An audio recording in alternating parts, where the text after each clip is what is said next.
And three, two, one. We pour whiskey.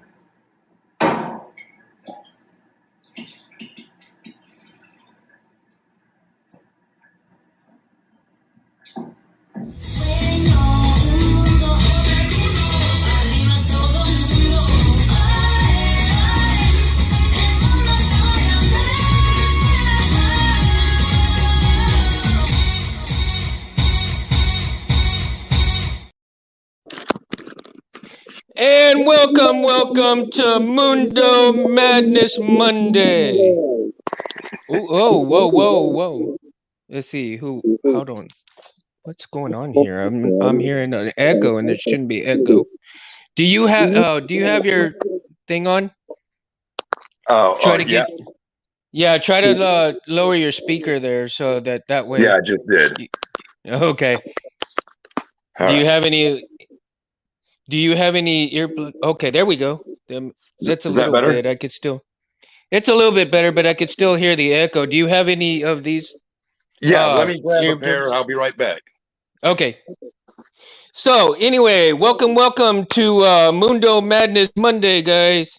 And this is I hope you all are having a great evening. We have a great show for you guys. We got Jared in the house, and we are going to be talking tonight about a little bit about Albatross Junction, a little bit about anime shows, and we're also going to talk Sabers.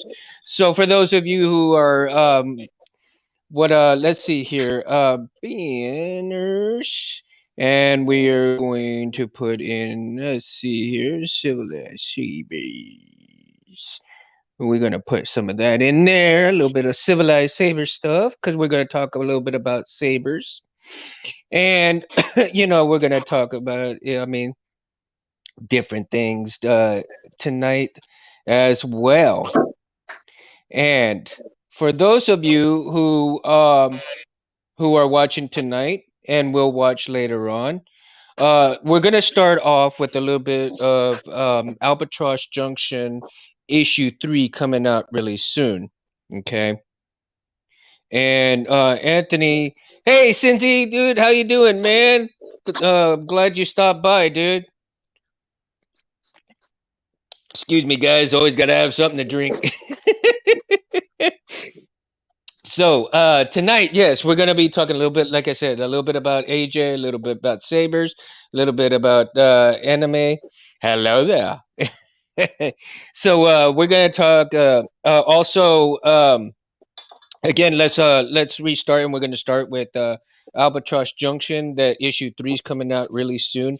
Super excited. Anthony and Kevin are working really hard to get the last of get the last of the details out, and that way, they can get it printed out, and it should be, if I'm not mistaken, either by this month or by next month. Um, Anthony would be able to tell you more, a little bit more on the scheduling for that, for when the issue comes out. And of course, he'll be putting out more videos on, on that too. Uh, and so, I hope everybody's had a great day, a great evening, or a great Monday, so to speak. And of course, I get home pretty late from work, so and excuse my lateness for coming on, but that's the time that I can come on. I'm hoping in the near future I should be, if I come home at 7 o'clock at night instead of 9 o'clock, then I can start doing the show earlier. But that's probably in the future, sometime down the road. Working on it. Okay. And R2, R2, he's always excited about things, right, R2? Oh yeah, yeah. See, I mean, what? I'm working on it. Seriously, no, I have to. It's like if people. Oh, come on now, really? Okay, you see, R2's a little mad at me because I come on a little late, and it's like, hey, people gotta work. So, Jared, how was your day Yeah, today? not too bad. Yours? Oh, it was decent. It was decent, man. It was decent. So you got any gigs coming up pretty soon? Yeah, actually, I might be having a gig at the Nashville Hall of Fame, Country Music Hall of Fame. It's just a small thing, 350 people, but Wow. yeah.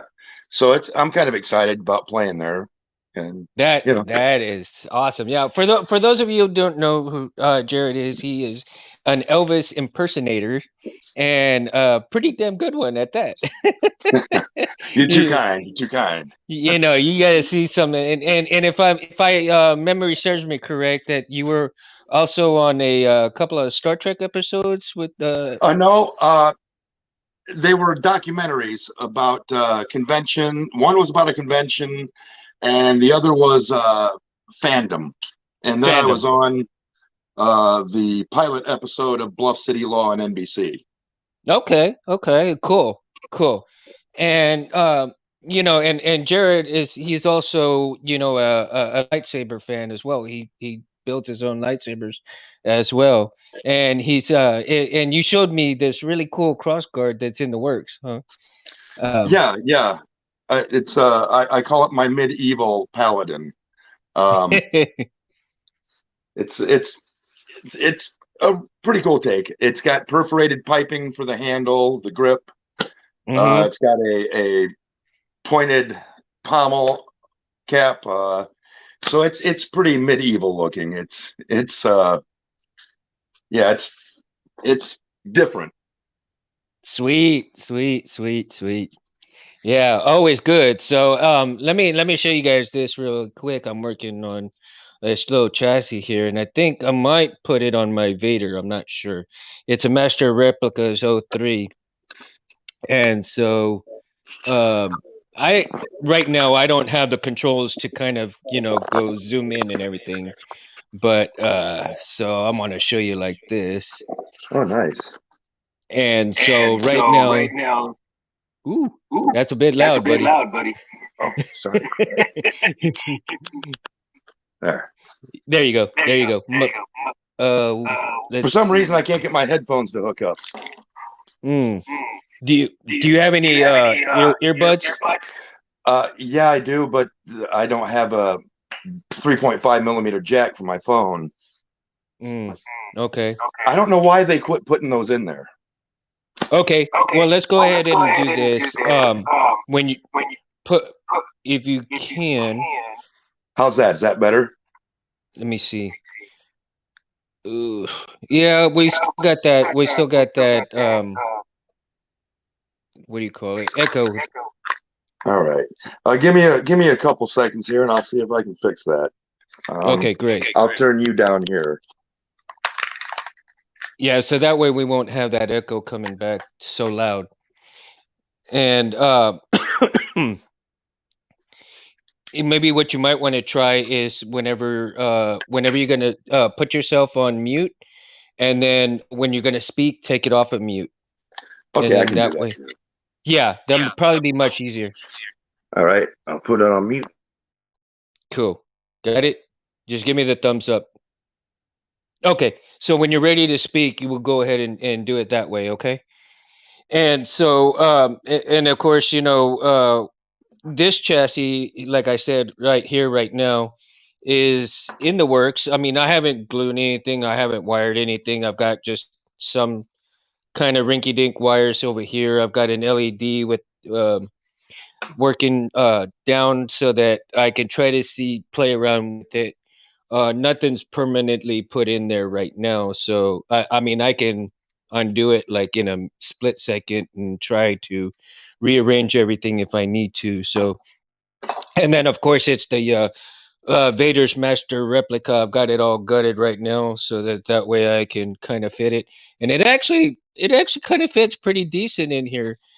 Just to put it in here real quick, but I mean, it fits in there pretty damn good. So I got to figure out how to put the chassis along with the blade holder from the custom saber shop and everything, and For those of you who are just joining us and will join us later and everything, if you're not real familiar with the project that I've been doing called Roy Boy, it is a memory saber that has been done in my best friend's. He's my best friend who passed away from brain cancer several years ago, and here is the end result, and it is one of a kind, of course, and of course I have a piece that goes on here that is signed by Darth Maul, Ray Park himself.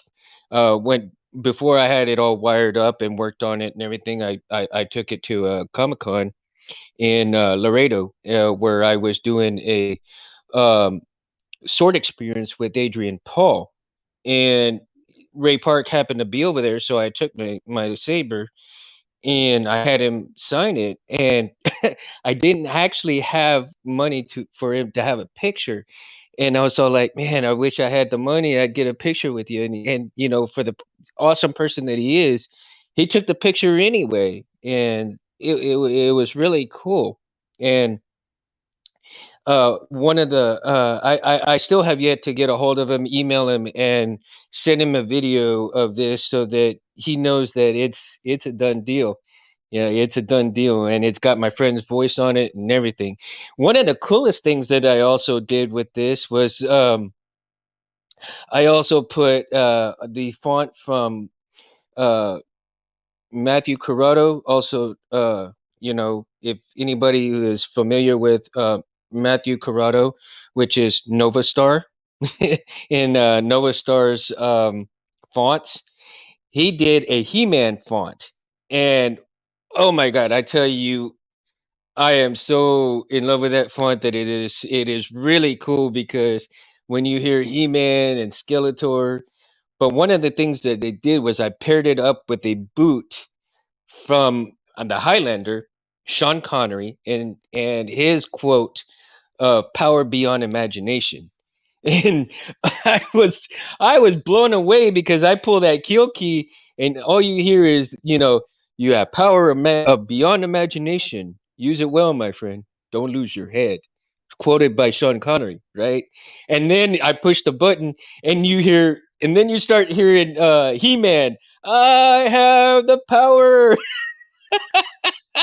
Oh, it's great, man.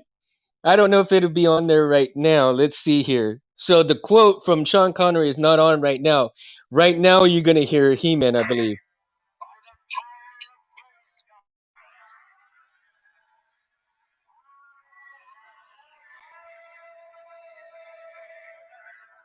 So, and I love the fact that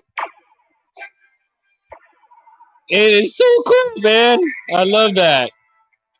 I love that. So, I'm so in love with the fact that you hear Sean Connery sometimes with the boot first when you pull that kill key, and and it is just amazing.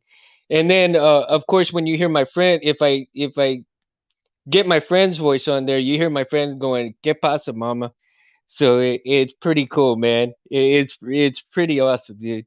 Um, One of my next little deals to put on it, though, I'm looking into having maybe Thundar the Barbarian put on it. So I'm going to try to make this. Not only is it a memory saver for my friend, his voice is already on there, but I think I can turn this into 80s, an 80s saber, 80s saber, man. Uh, Jared, what are your thoughts, man? What are your thoughts? I think that's a pretty cool idea you got going on there. And I like the fact that you came up with Memorant Sabers. I mean, that is so cool to honor friends and lost friends and family and stuff. I just think that's Hmm. really cool. But that saber, yeah, I'm digging that. I love that. Yeah. And that famous line from Sean Connery, "I'm your cousin Ramirez. Just make sure your head doesn't separate from the rest of your body." You know, I see love that. that. See that one I haven't put on. The one that I have is you have power beyond imagination. Yeah. So Anything Sean Connery says is awesome. I mean, You can't beat Hmm. that guy. He's just got that kind of Scottish voice, you know. Yeah. It's awesome. Yeah, it is awesome. It is awesome. So, for those of you who don't also know that I recently had a birthday, February 2nd, so Groundhog's Day.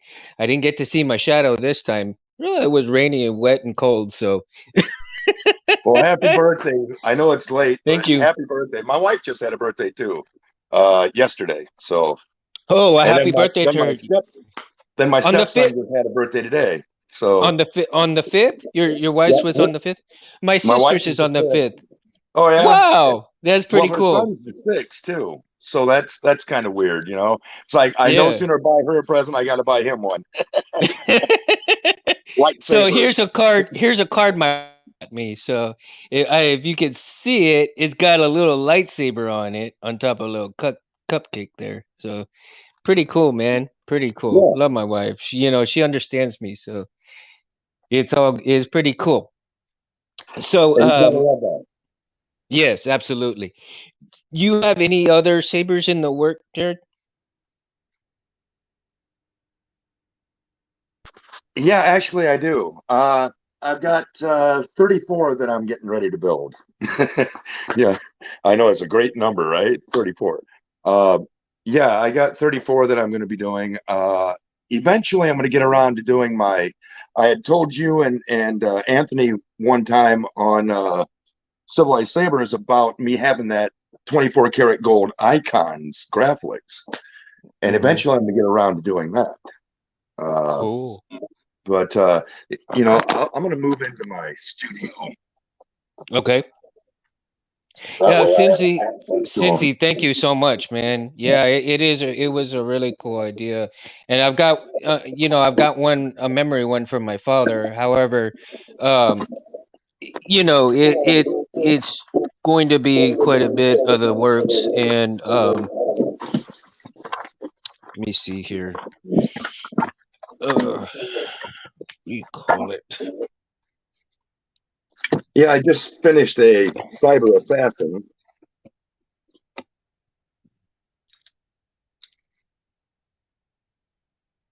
Oh, There that's we go. sweet.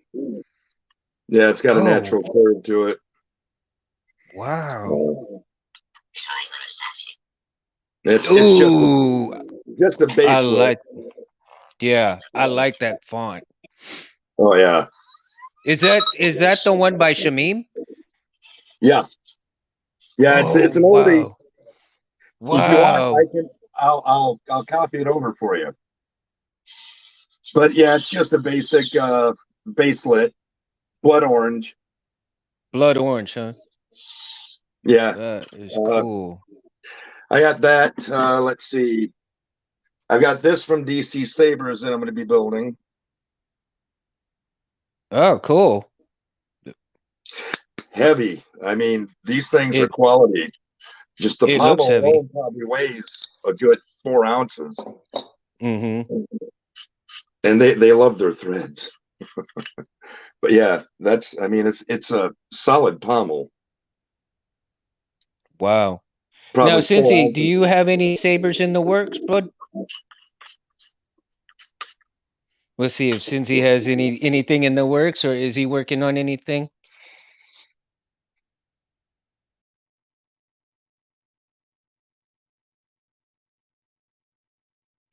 Oh man, look at that.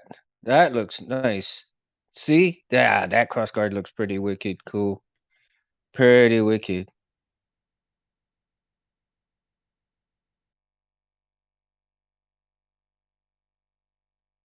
Mm-hmm.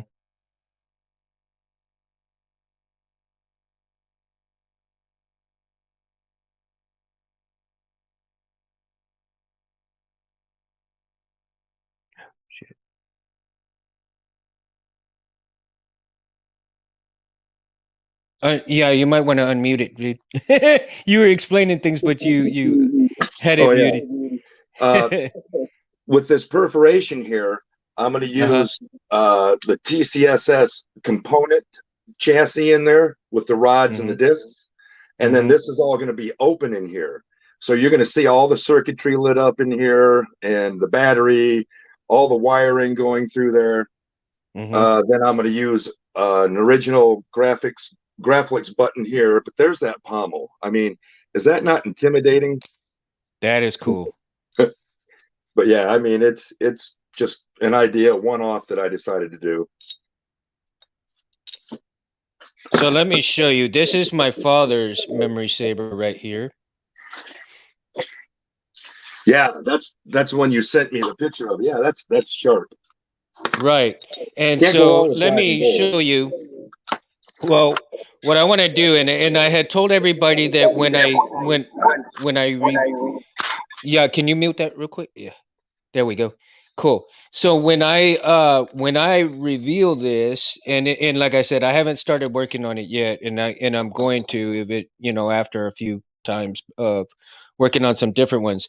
But Rich Sangio went ahead and made the chassis for me, and he included, of course, I also had him make me a crystal chamber, and so the crystal chamber looks pretty wicked there, man.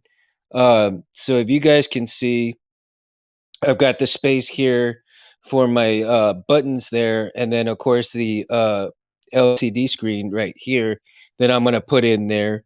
And this is just a gorgeous chassis that he printed up and put with the with the crystal chamber in there, and it's gonna be um it's it I can't thank him enough for doing this for me, because Rich is actually, he is a craftsman too with these chassis, much like, Albert and um Albert Flores from Smuggler's Outpost. And we had been talking and talking about different things and stuff, and of course, Albert Flores is the one that did the chassis for my friend's memory saver, and it came out beautiful because, even as small as it is, the um the chassis for it is just in this rib section alone as it is.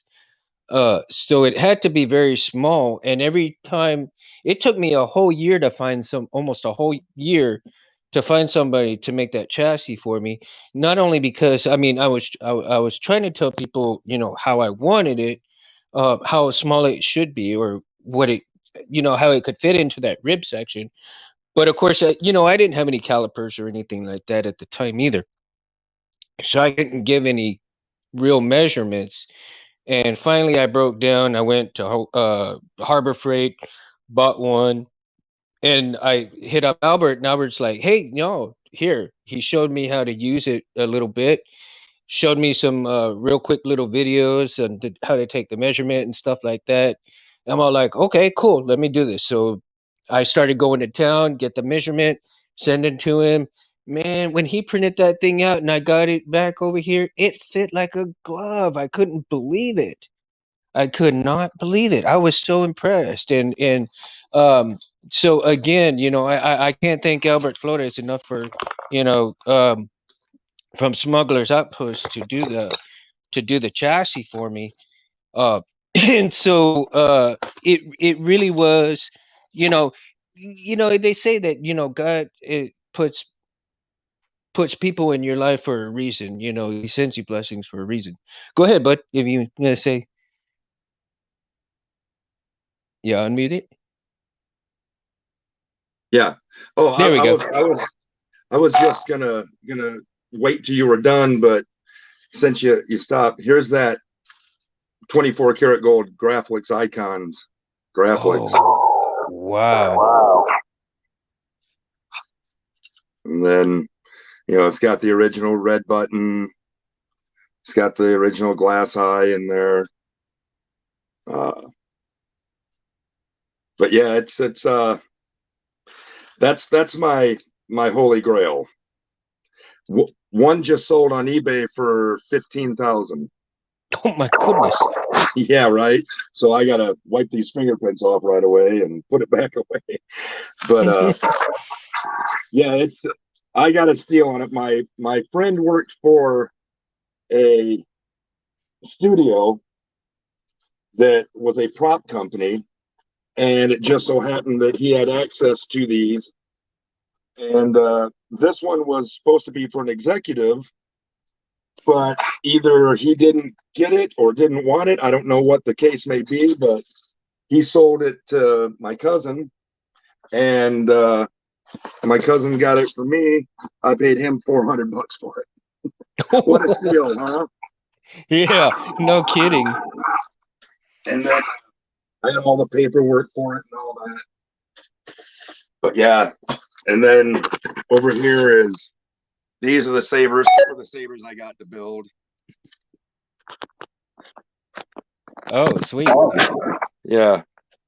Oops, lost the feed. But yeah, that's just some of the sabers I got to build. Yeah. And then I got some in the cases. Some they're everywhere. I wish I I had wish that I had problem. that problem. My work cut out for me. Only problem is there's such a shortage with boards and stuff anymore. Yeah. I mean, yeah. And then I'm waiting for the 3.7 to come out. That's got me excited, but Frederick, I guess, is having trouble getting the chips for it. Hmm. But yeah, now you got me wanting to put together remembrance sabers. It's like okay, now my mind's running. It's like who do I want to honor first, and what type of saber, and what sound font, and that's why I always try to save like recordings of people when they call me and leave me a message. Hmm. Certain messages that say certain things in there, I'll save. That way, later on, I can either listen to it and remember them. But this way, I'll have a saber, I can play with it and remember them at the same time. You're a genius. Exactly. I wouldn't say genius, man. I wouldn't say genius, but thank you. You are too kind. You are too kind. Cincy, yeah, Candyland, right? I mean, when I saw all those sabers, I'm all like, oh. I'm drooling here. I'm drooling, man. So let me show you. Let's see. Look at those. Look at those. Oh, is that? It's go back to that one on the table. Oh, see, I had been wanting one of those, and I had been eyeballing them for a long time. And oh my goodness, I wonder if they still even make them. Go ahead and unmute, buddy. Yeah, you can get them on Etsy. On Etsy. Yep.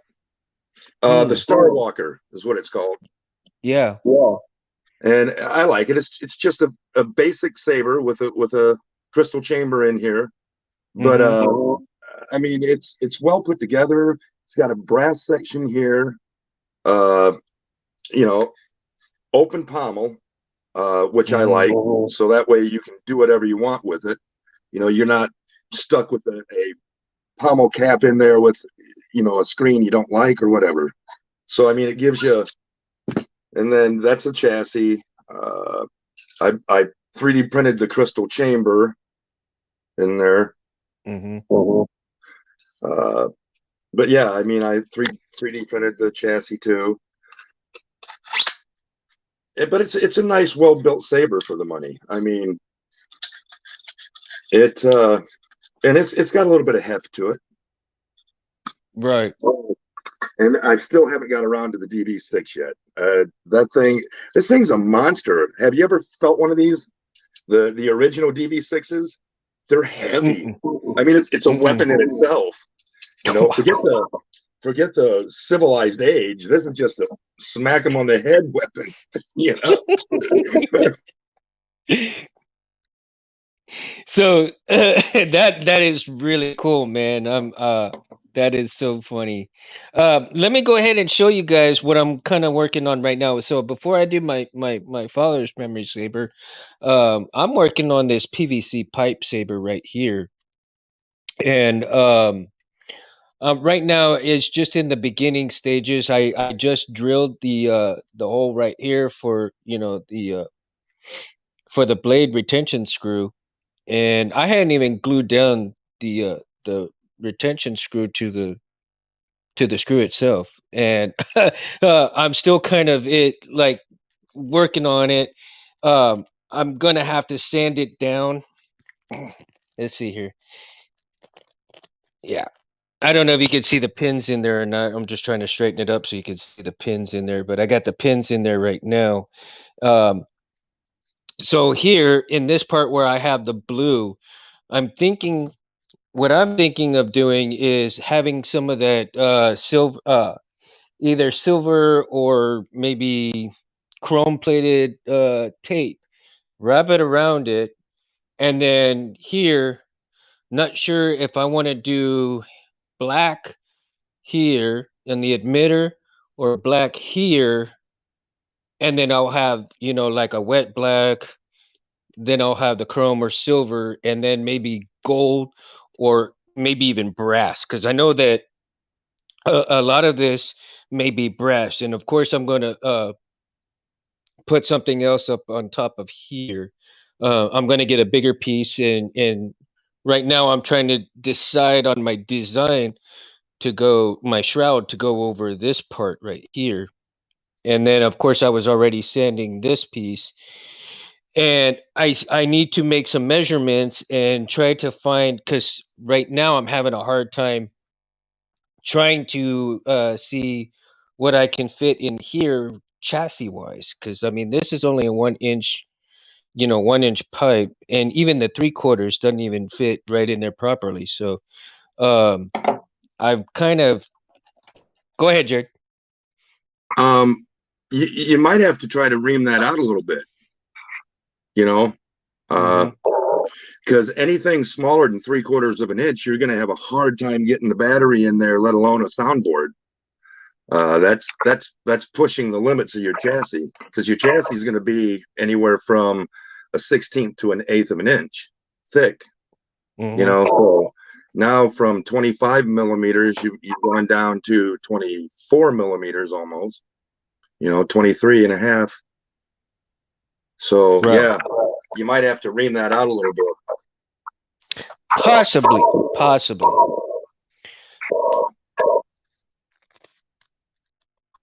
I like it though. So The way it looks right now, it reminds me of the Stormtrooper hilt.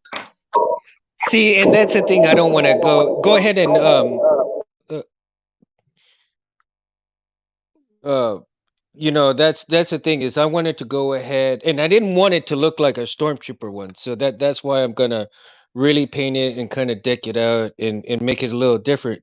But if you see here, I'm kind of playing around with the little things like this, and it fits in there, and it fits a bit tight, right? It fits a bit tight, and I can shove it in there. And if I shove it in there, it's going to be really hard to get it out. But at the same time, it really locks that board into place. I can't move that board for shit, if I really shove that in there. My point is my dilemma is to get something uh get maybe PVC pipe or something that will fit in here, and then have this at the back where all of this, the battery will sit back here. This will sit, the board will sit right here. Then the pins are over here. So, and then of course the speaker's going to fit in here. I've already sanded this so I can make my holes pretty soon, and then get this painted out. I mean, I spent probably about 2.5 hours just sanding this damn thing. So, and I actually I could, it fits right here, but it's still, the battery fits right here at the end, and it fits really loose. It'll slide out. So I need something that's going to hold it. But one of the things that I was kind of contemplating on doing was to get a pipe, probably what, a half-inch pipe, because half-inch fits this pretty well, but somehow modify that half-inch uh to try to drill in, or to use two of the pins, for the positive negative, one with the spring and the other one with the other way, and somehow kind of like make like a little door to close it up, maybe a locking mechanism, so when I put the battery in there, it goes to the spring, and then I twist it, and it connects both terminals like that. So I've got a lot of things on how I want to try to do it, but they just may not work out the way I want them to do it. So there's Well, a lot of things I want to try. what Hmm? about a battery sled? You Um, can hot um, glue the battery sled in there, and then hmm put a recharge port in there. hmm Then you don't have to worry about taking it out unless the battery goes bad. Well, that's what I was thinking about too. Yeah, that'd probably be your easiest. Just a Hmm battery sled, put in your 18650, and hot glue it down to the front part of that piece that's holding your board. hmm I think that'd work. So we'll see. There's a lot of ideas coming. There's a lot of ideas in the works, and as far as buttons go, I'm not sure if I want to put like a 12 millimeter or maybe the two 16 millimeters. I might just decide to do just one 16 millimeter. Uh, maybe do one 16 millimeter button on it because I think I'm going to put the Prism 5.1 on it. So because it's not going to be, extremely, you know, elaborate saber, it'll.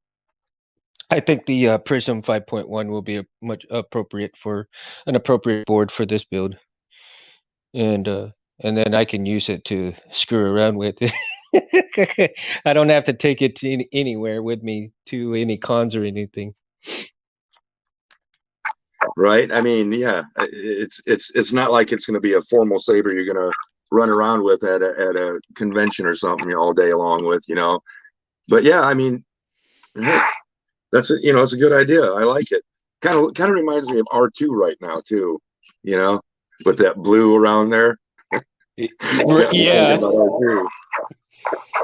But yeah, another thing you can do is use a single button with the dual tactile in there. That way you still got your auxiliary right there without having to tap two holes. hmm I mean, food for thought. For sure. Yeah, I've like I said, I've got my work cut out for me. I've got so many sabers that are just screaming, "Build me, build me, build me," and it's like, I don't know where to start. But yeah, and then like over here, I've got a whole box full of chassis. I might even have one that would work for you. I mean, there's a saber stand I built that glows in the dark. 3D hmm printed that. But yeah, I mean, I've got a ton of chassis in here that you know. So if you send me your measurements, I'm sure I've got stuff that'll fit in there.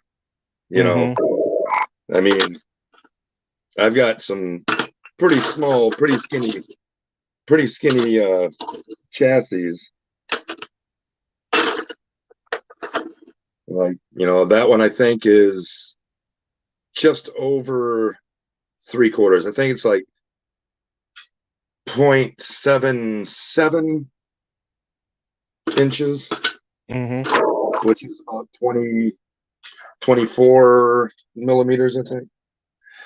But yeah, send me your measurements and I'll see if I got something that'll fit for you. And if so, I'll just send it to you. Okay.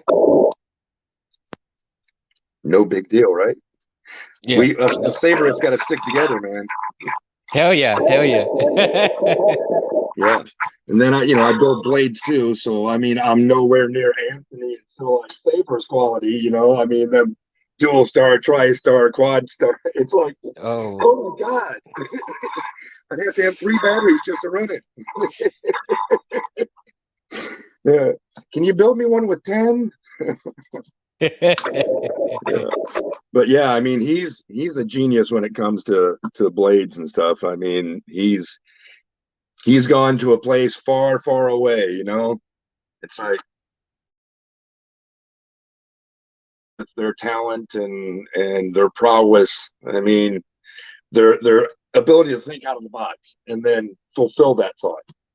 You know, but you're right behind him. I mean, that remembrance saber that's some cool stuff.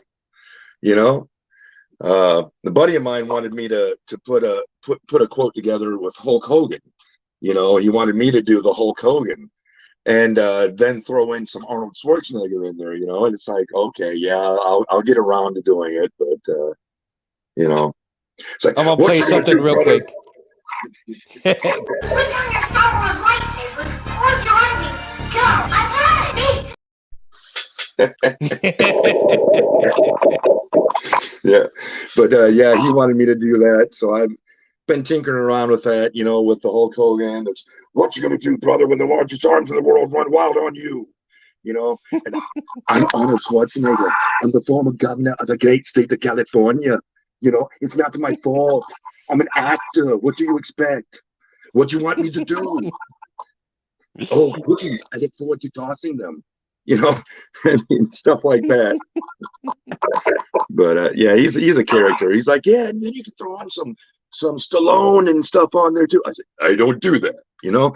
But here's he's what here's what he said. Here's It what he took me said. my whole life, but I'm gonna die a winner.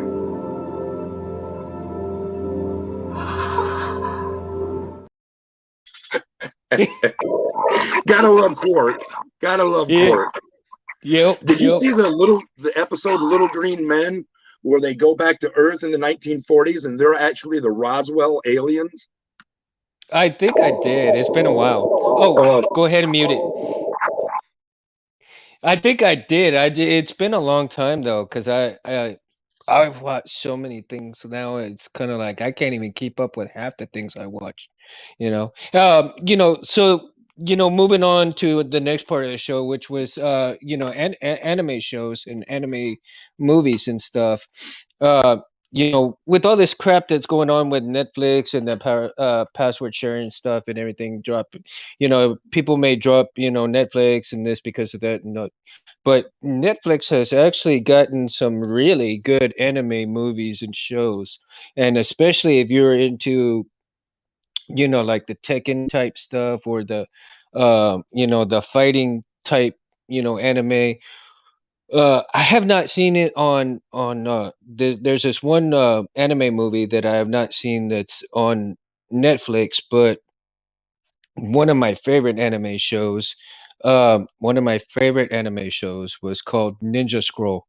And hey Felicia, how you doing, Mama? Cindy, be careful out there, man. May God be with you. On the road, because there's a few idiots out there. So, sorry guys, gotta take care of my buddies, my friends. Going back to anime movies and shows, one of my favorite was called Ninja Scroll. So if you've never seen Ninja Scroll, if you're very big into martial arts, if you're very big into like the fighting type anime movies and shows, then hands down, this is one of the best. For those of you who are like the horror shows and the type genre, like vampires and everything, Vampire Hunter D is one of the greatest as well. Thank you, Felicia. And so, and of course, Anthony has stated that, Vampire Hunter D was one of his favorites. And you can't go wrong with that. Those two anime alone are really, really good. The storyline is pretty excellent. The graphics, the lines. I mean, you would think that these and Kevin and Anthony are, to me, Anthony and Kevin are in that ballpark of drawing because of Albatross Junction.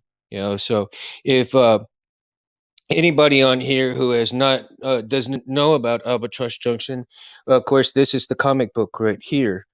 Uh, and it's based on a world, basically Earth in a frozen state many years after our lineage has died, and you get this new breed of people who have technology, basically nanotech in their blood, and so they survive different things. But the world is so cold that going out there with no clothes or anything on, you freeze instantly and so forth. Even if the nanobites try to help you, you cannot live that long outside in the cold. So there's different different towns and different things within within this world, and you've got satellites that kind of take over the warming process. So they're kind of like they're satellites that throw down like the sunbeams, but it's artificial sun. It's not real, not real sun. So and they break down, and you got this group of people that go and try to fix it, but they need to bring, they're trying to save the human race from dying out completely. And so you get all these different characters, Bomeg, you get Donovan Cordova, you get the Dybbuk, which is one of the creatures in there. You have, and you also have, Donovan's right hand man. You got so many characters in here that, and Alba, which is the Dybbuk's mother, so to speak. Well, it is the Dybbuk's mother, but she is just like super badass bitch, in here. She won't even think twice. She'll fuck you up, man. She won't even look at that. Yeah, how would you like that coming after you, man? Look at that. Like, damn. And of course, El Mundo's right there. Come for the drink, stay for the mundo. Got the shot glass and everything. Right now I'm not drinking, guys. So, I know everybody looks forward for me drinking. Uh, this is my choice to drink tonight. No alcohol tonight. You got to wait a couple of days. So, uh, got to wait a couple of days. You give the liver a couple of. You got to have a recoup period. Mm-hmm. Yep. Yep. Absolutely. Absolutely. So you're gonna have to start up the Mundo Monday again, though. I reserved that night. Yeah. Well, that's the reason why I do Mundo Mondays, myself sometimes, because it's don't worry, I'll be having some drinks pretty soon. I mean, I'll be having drinks pretty soon, guys. So I know if those of you are looking forward to me having drinks on the show and getting kind of stupid, hey, it shall be done. It shall be done. Right now, again, I'm doing this on my own, and hopes that Anthony and Kevin are able to kind of relax a little bit and do what they need to do for Albatross Junction, their lives. They're busy lives too. Kevin with his family, Anthony with his, and Anthony working on Saber stuff, working on blades and so forth. Excuse me. And you know even me myself, like I said, I get home at 9 o'clock at night and then come straight to this. And but we all love it and we all love doing it. And for me, it's a lot of fun. It's a lot of um, getting out who I am. Before me doing this show, I didn't even I had no clue of how to talk in front of a camera. And when I started talking with Anthony and Kevin on there and getting comfortable, it's like, wow, I think I can do this. Oh, what is that? What do you got there?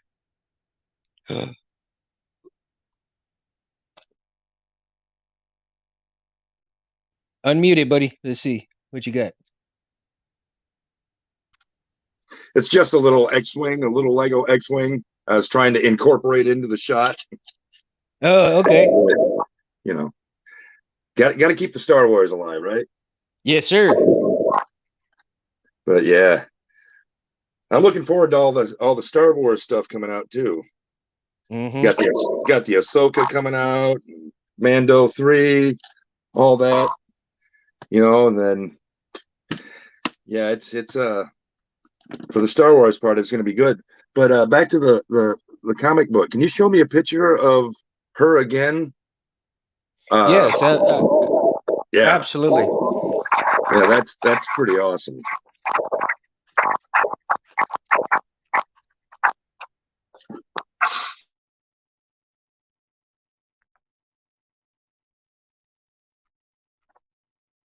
Give me just a second here. I will show you in just a second, and I think I have that one picture that she was. Let me see.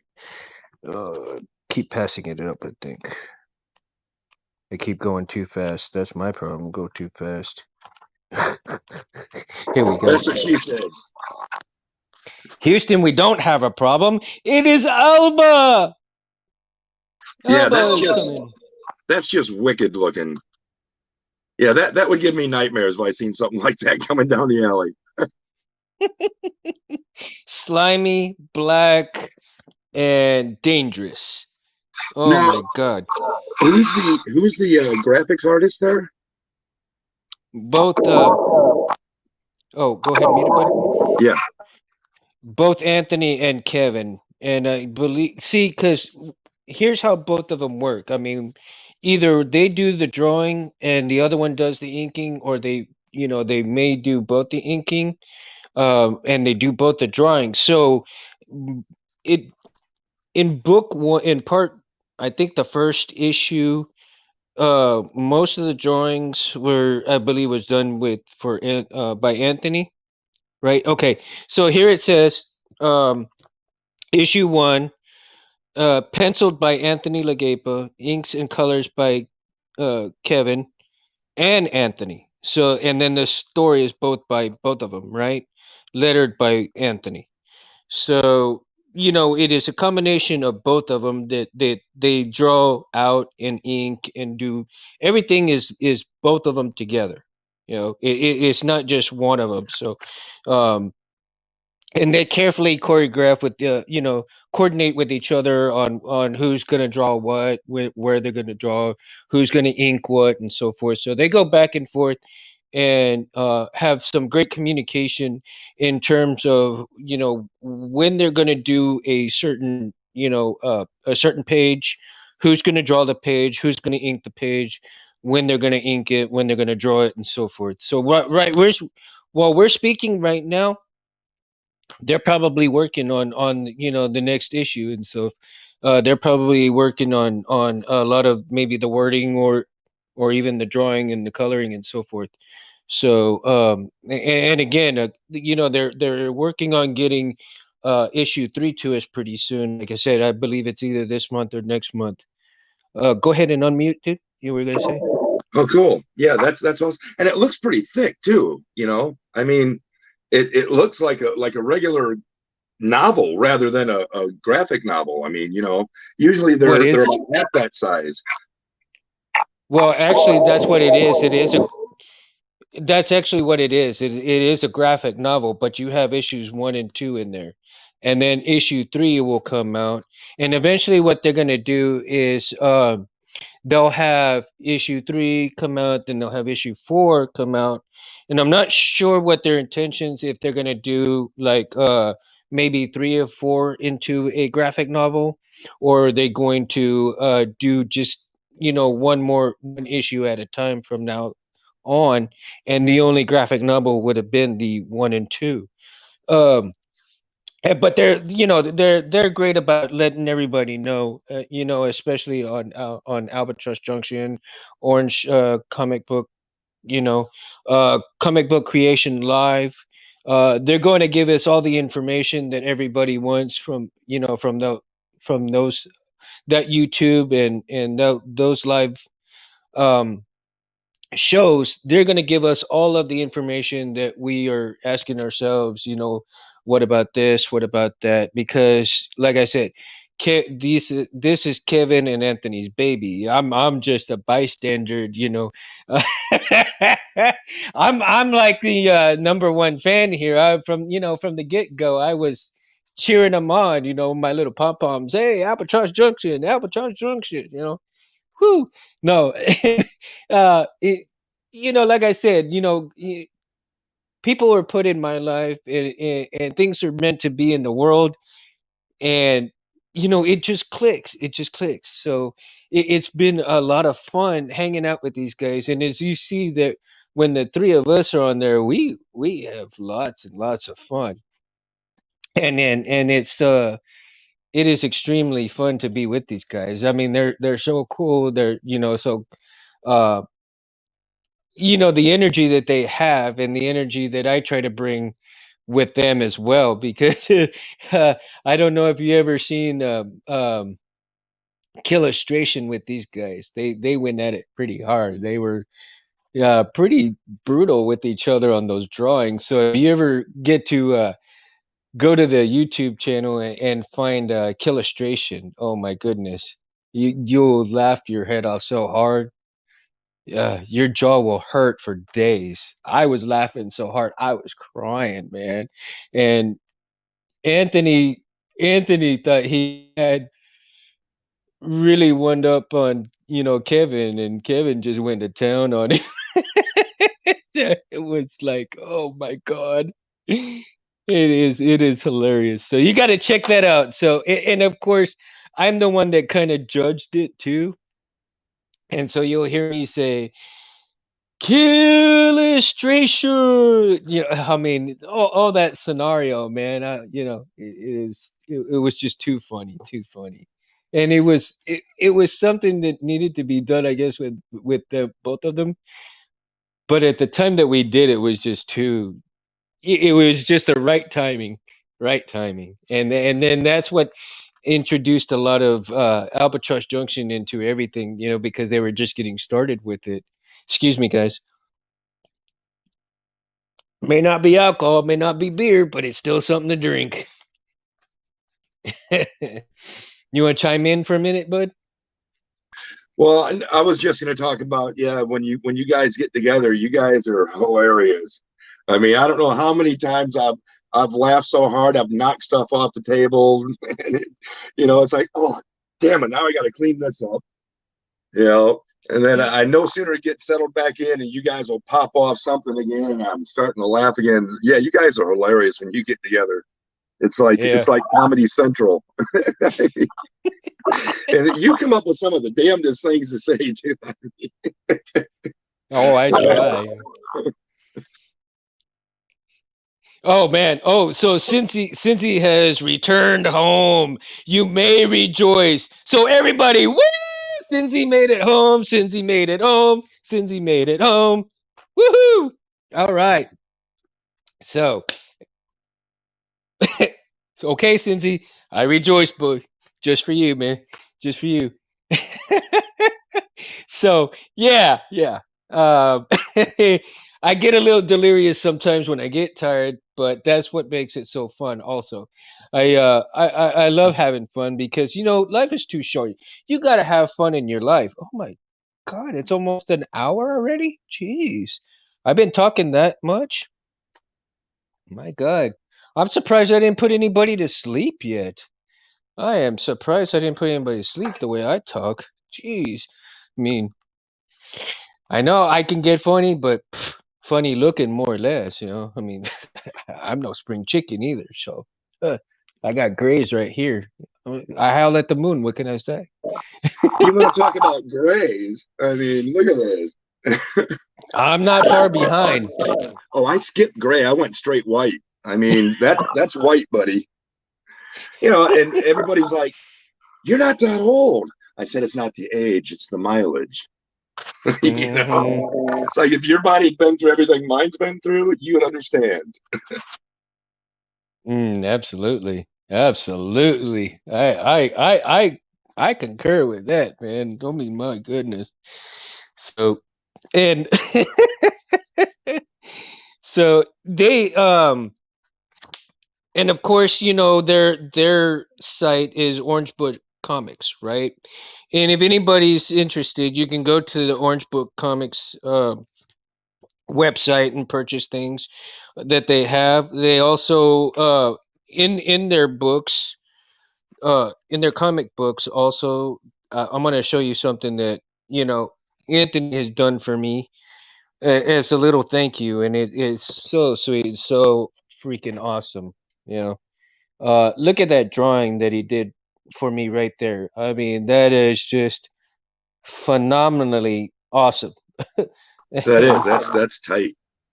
That is, and it says, I apologize that you can't read, but I'll read it for you guys. It says, Mundo, thank you for all your support with this book, and you know, I'm gonna cherish this thing for for the rest of my life, and I hope my kids ain't gonna sell it or anything, and maybe hold it on to it, say so that they can have it for when they grow up and say, hey, look, if they have kids, hey, Papa got this, he was in this, so and that would be so cool, to have a grandchild say, "Oh, you're in a comic book."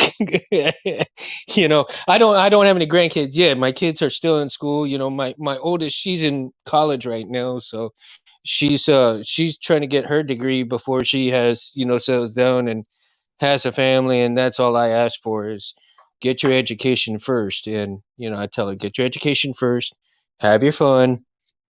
Then when you settle down, when you're ready to have, your family, you'll be ready and we'll be ready and everything will be in its place. Um, so let's go ahead and let's switch back to shows, TV shows, more or less anime shows. And Anthony, Kevin, and I were kind of talking. Also, we were well, mostly Anthony and I, but we were talking about this cyberpunk Edge Runners on Netflix, and it is pretty damn close to what Albatross Junction is. Almost pretty close. I mean, it's not quite the frozen world, part of it, but if you watch it and you look at the similarities, I mean, it's somewhat similar, but at the same time, it's like, oh, dude, it's very well written. There's got a lot of technology into it. It's got a lot of fighting in it. Uh, Yeah, Cincy, I totally, man, totally. It was good. And there was there was another one that I just recently watched. I can't remember the title of it, but you know, for what Netflix really is, they really are doing an awesome job on anime movies and shows. Uh, fighting fighting animes. Um, Baki Hama is a really good one. And that is pretty close to some of those fighting games and stuff as well. For the PlayStation, for well, anything, any kind of fighting game.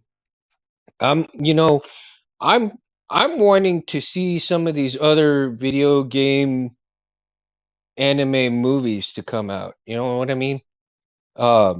There's a lot of content coming out, but you don't see you see kind of half and half. Like one of the really great ones that I see as well has been oh shoot, what is that? I can see it in my head and I can't think of it. It's the zombie one. The oh geez, Cindy, help me out here, buddy. I think what is it in the house? Geez, they did a movie on it. The zombies, not Zombieland. Zombieland would be a funny anime, dude. I think it'd be hilarious. Uh, what do you got? I'm trying to think. See, that's what happens when you get old too. You get brain farts. Well, Too many not, things. not just that, you got to forget things to remember things. You got so much going in there every day. I mean, it's like, oh, what do I want to forget today so I can remember this tomorrow? You, you're absolutely right, man.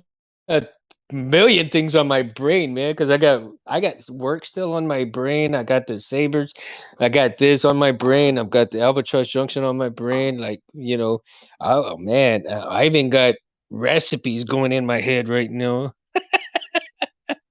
Drinks. Cindy, drinks. You know, okay. I tell you what I'm going to do because I took a little bitty break. I want you to unmute, buddy, and I want you to talk about one of your sabers, and I'm gonna grab me a small amount of alcohol. All righty.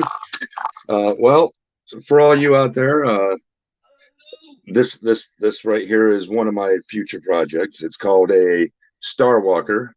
Uh, it's a chrome, brass, and aluminum hilt, uh, crystal And when I chamber. say small, I mean small.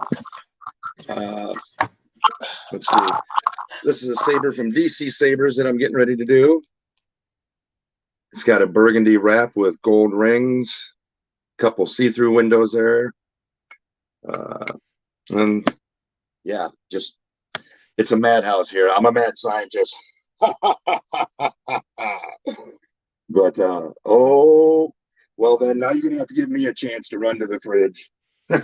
Okay, hey, before you do,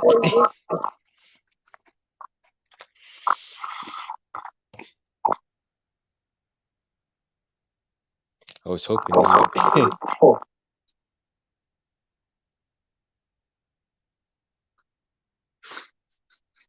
uh, Aye, laddie. You.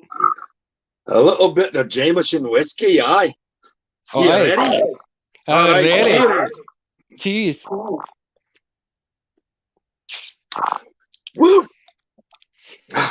I think I That's just good. swallowed a leprechaun. You, Aye, laddie. You put that thing on mute. Good. Because now I'm just might become the fucking leprechaun myself. Right? Jameson, some good stuff, man. Yep, yep, yep. like I said, man, Okay. that stuff's smooth.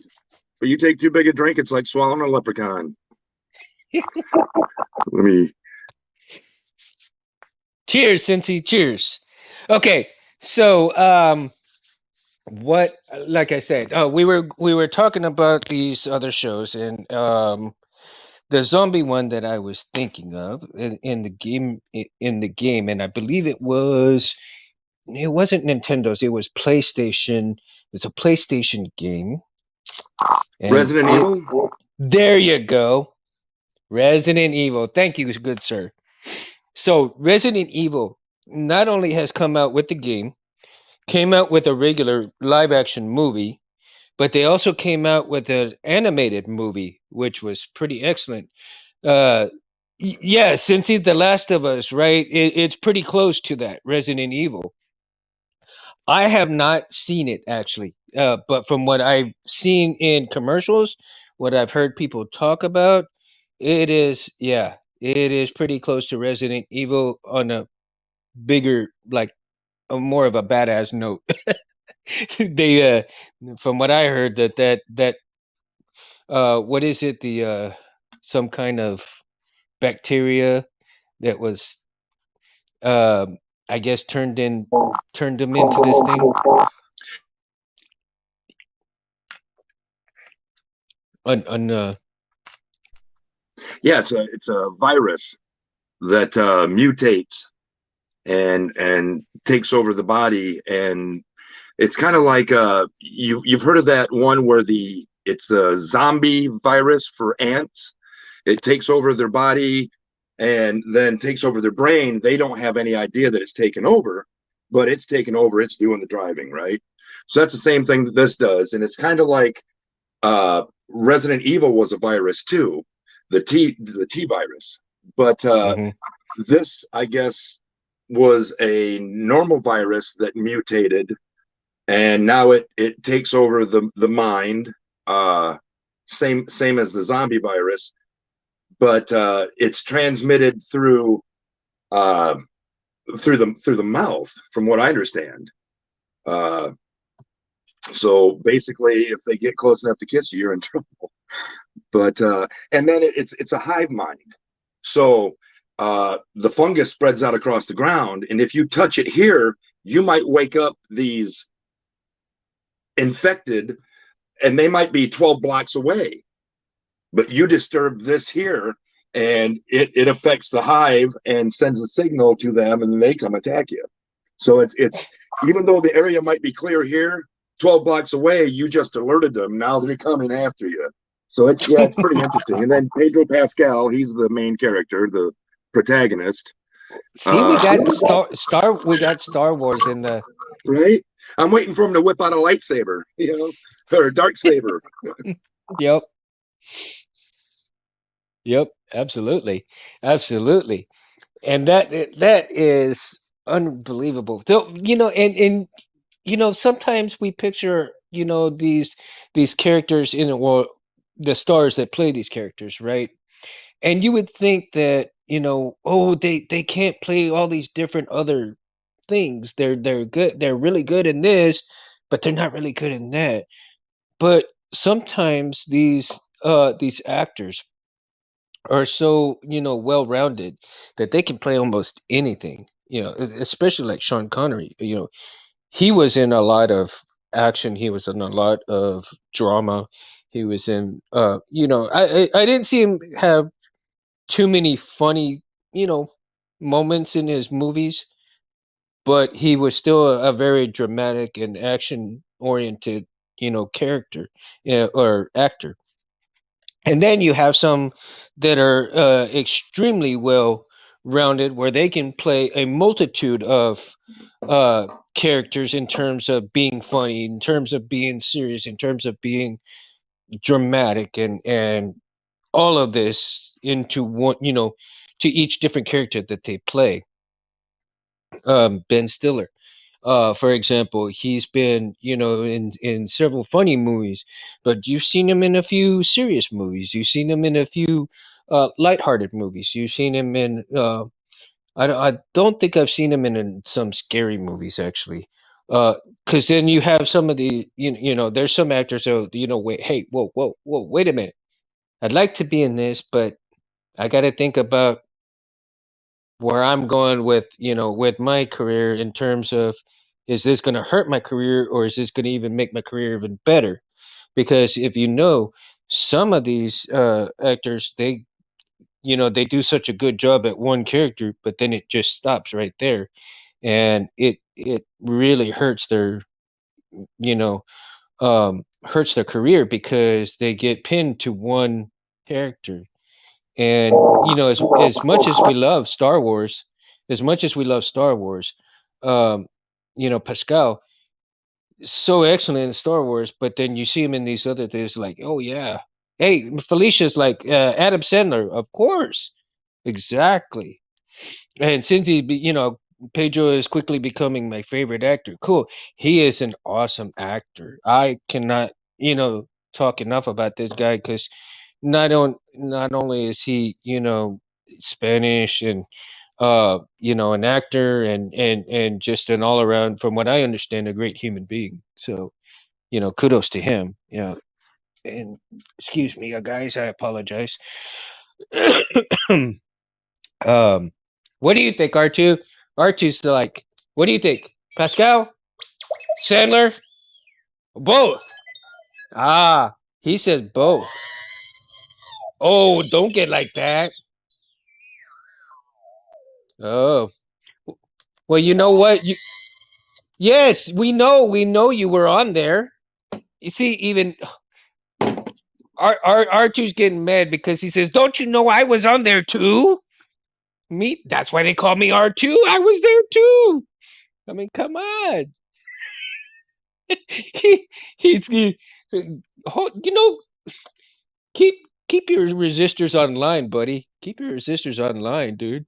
Come on, cheers. Cheers. Here's to you, R2. Here's to you, man. You know, I vote for him to Super Mario. Hey, there you go, Felicia. There you go. Super Mario. So what do you um let in terms of different animes and going into movies and shows and so forth. I think there is a big trend going on with these animated movies and shows that I think eventually, I'd love to see more live action video game movies come out. However, and they've done some decent ones. Again, you got like Rampage from the '80s video game. That one did okay. I was it was good, but at the same time, it kind of disappointed a little bit because I thought it would have been a little bit better. but they portrayed it pretty decently. And The Rock did a pretty good job being in there, right? Yeah, with the Rock, he's a pretty diverse action guy. I mean, you can't go wrong with the Rock, especially if you smell what he's cooking. I mean, you know.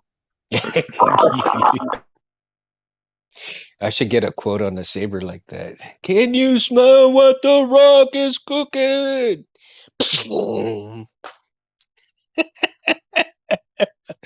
Oh my god, that would be a kick-ass saber, I think. If you smell what the Rock is cooking. No, we got to Let change that to what Mundo is cooking. right? Hey, well, it's the Mandalorian. Yeah, it's Mundo Monday Madness. The Mandalorian's in the house. Orale, vato. I'll kick your ass. Yeah, you're Pedro's long lost cousin. Since he says, I don't know how they keep messing up Halo. Man, that's what, again, it comes simple. Here's the simple formula because when they mess things up, I think it's a lack of research that the writers do. It is a lack of understanding what these characters are. It is a lack of understanding the storyline behind. Ooh, there you go. It is the lack of understanding of the essence of certain characters, certain shows, certain comic books, and you know Disney is very bad about not getting close to what the comic books are actually, portraying and so forth, what George Lucas had wanted for Star Wars. When you deviate from an original concept on how things should go, I think that's where you tend to mess up a lot of things in movies and shows and games. And I understand that you have to have creative differences. I understand that people want to make their own versions of certain things. Exactly, Cincy. Kind of like a certain sequel trilogy, huh? Yeah. Uh-huh. Exactly.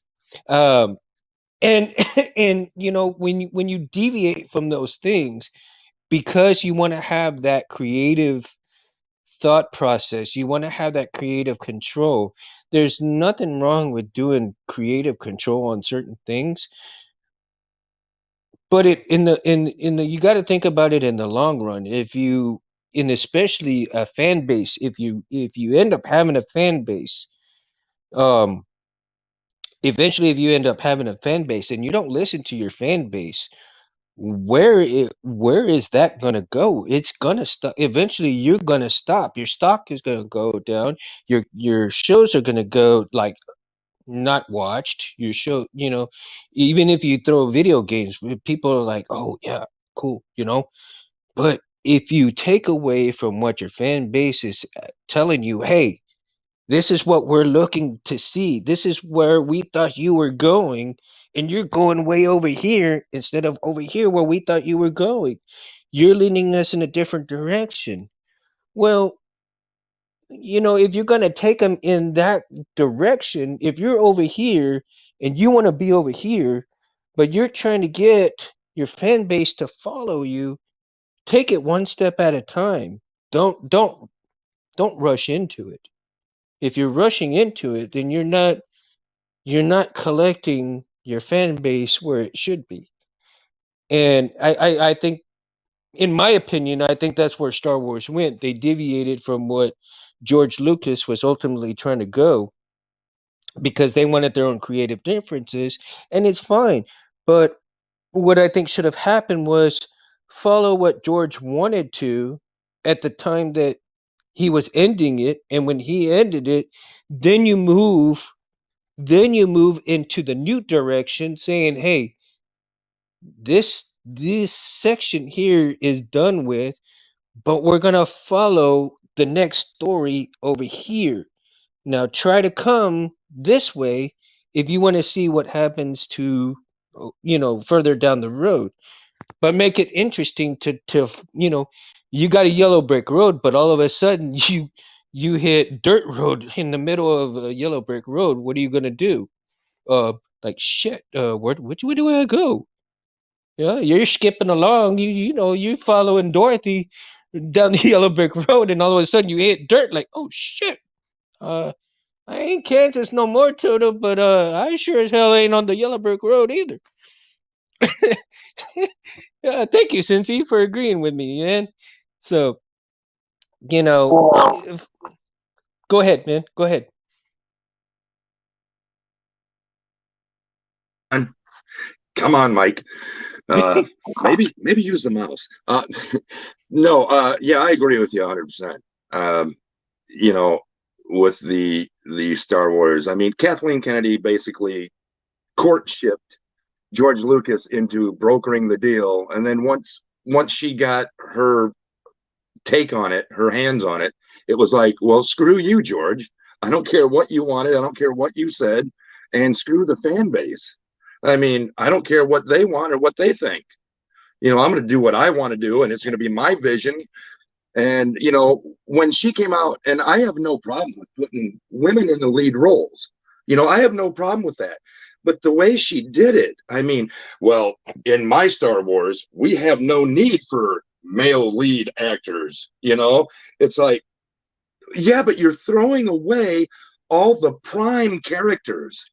You killed off Luke Skywalker terribly. You let Ryan Johnson butcher Luke Skywalker. The legacy. I mean, you know, Luke Skywalker started it all. And just to kill him off like that and show him disrespect, show George disrespect, show the fans disrespect. I mean, it could have been done in baby steps, like you said.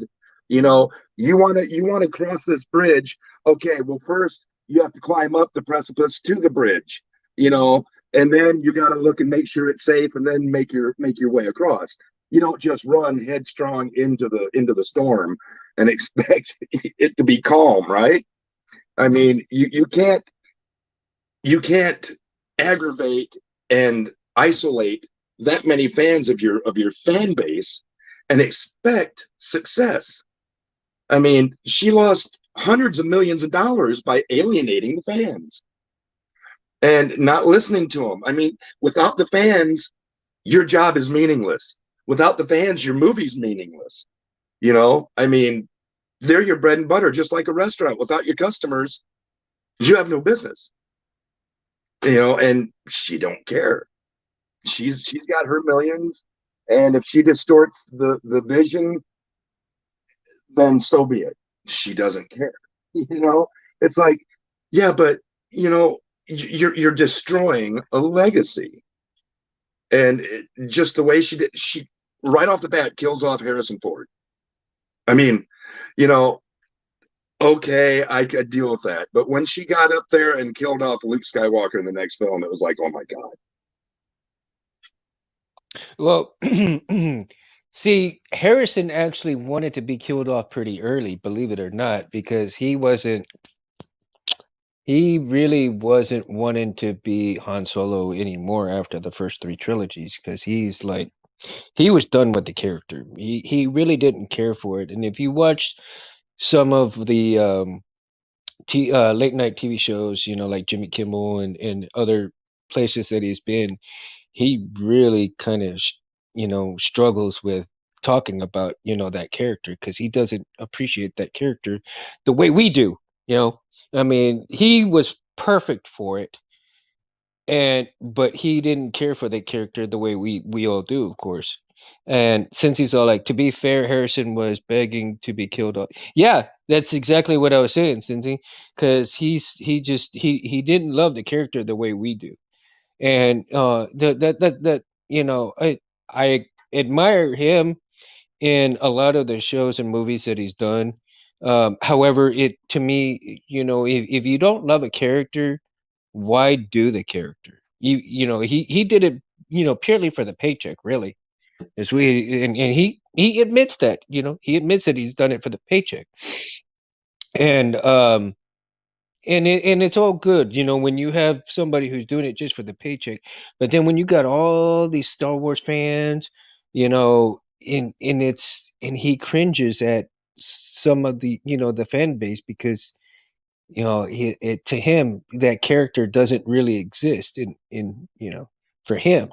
Uh, he associates more with Indiana Jones, which is unbelievable, unbelievable movies, an unbelievable character, uh and he did an extremely awesome job with Indiana Jones.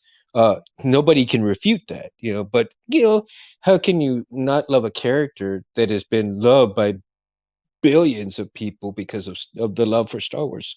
And I personally thought, here's what I would wanted to have seen in my own creative version is if they were going to kill off, you know, his character, Han Solo.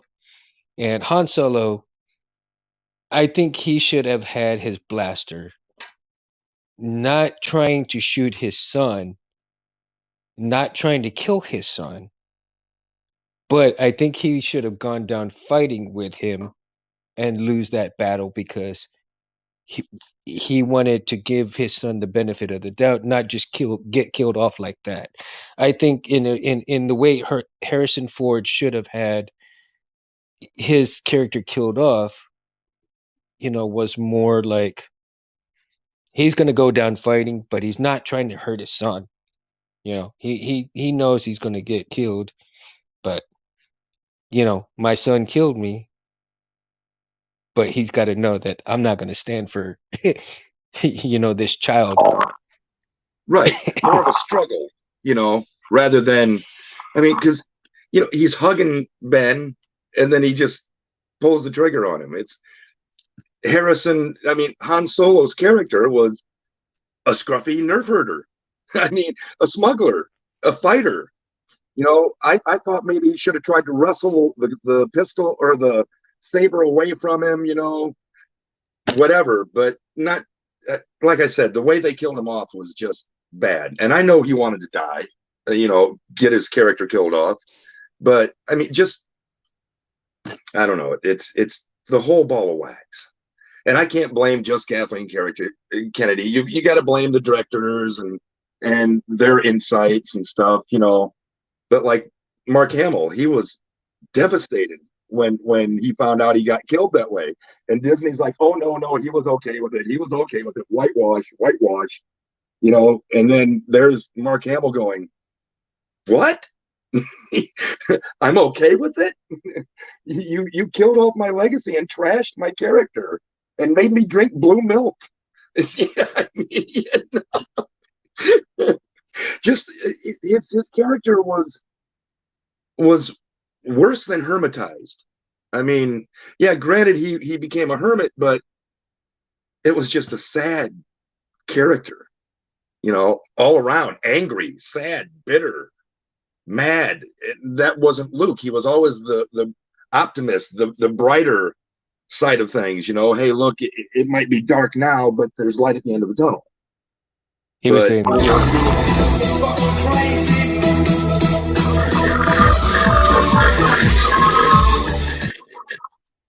but he didn't even have that chance. I mean, they took that away from him. yeah, like the apple with Jaja right there. So yeah, they took it. Yeah, they took the chance away from Mark Hamill, and he stated that very clearly. In some of his interviews, like he was a Jedi. He was a master Jedi. There should have been no reason for him to die like that. He would have not turned around and run. He fought Vader. He kicked Vader's ass. It was like, well, Vader chopped off his hand and then he kicked Vader's ass. But you know, Pops, you cut off my hand like you got yours cut off, and now I'm like you. You're trying to kick my ass, but I kicked yours instead. But you died for me, so now I'm gonna run and hide.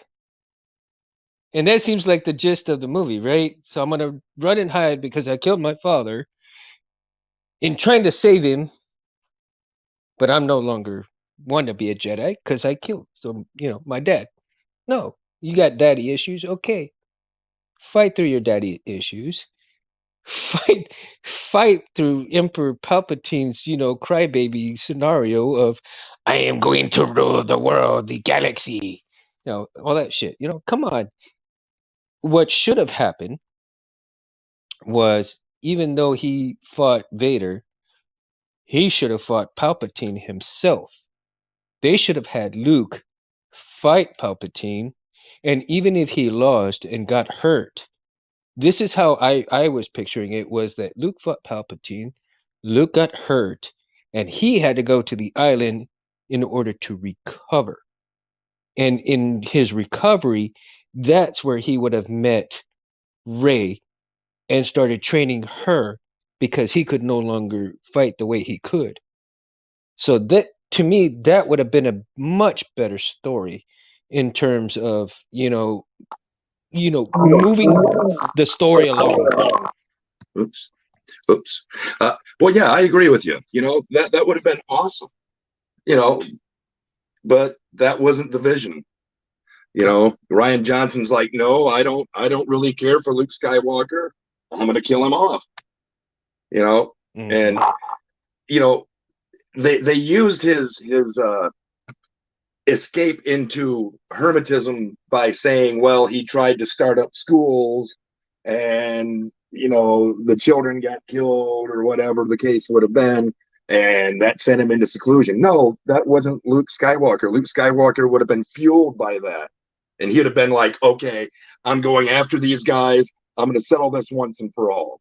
you know I mean, thunder, thunder, thunder.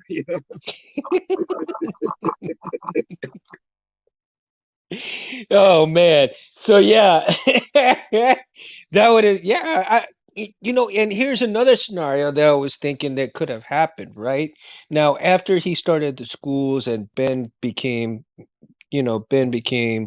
the Sith that we've come to see Kylo Ren. Right. I think. Ooh, I would have loved to have seen Luke struggle to not become a Sith.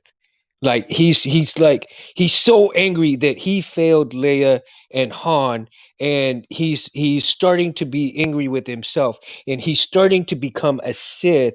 So you see that he starts wearing the black again, right? He starts wearing the black again. He starts trying to slowly the Sith starts creeping up on him, and he becomes more and more aggressive, more and more angry, and he struggles with that. So maybe in terms what they should have showed was him on the island struggling not to become the Sith that was almost him becoming. They could have made a whole new, a whole movie about him being on the island and fighting the urge to not become a Sith at that point because he had failed Ben. He had failed Leia. He had failed Han. And in that time, he was trying to become at peace with himself. He's trying to become, you know, the Jedi that he knows that he is, and that scenario would not haunt him anymore until Ray comes into the picture. Go ahead.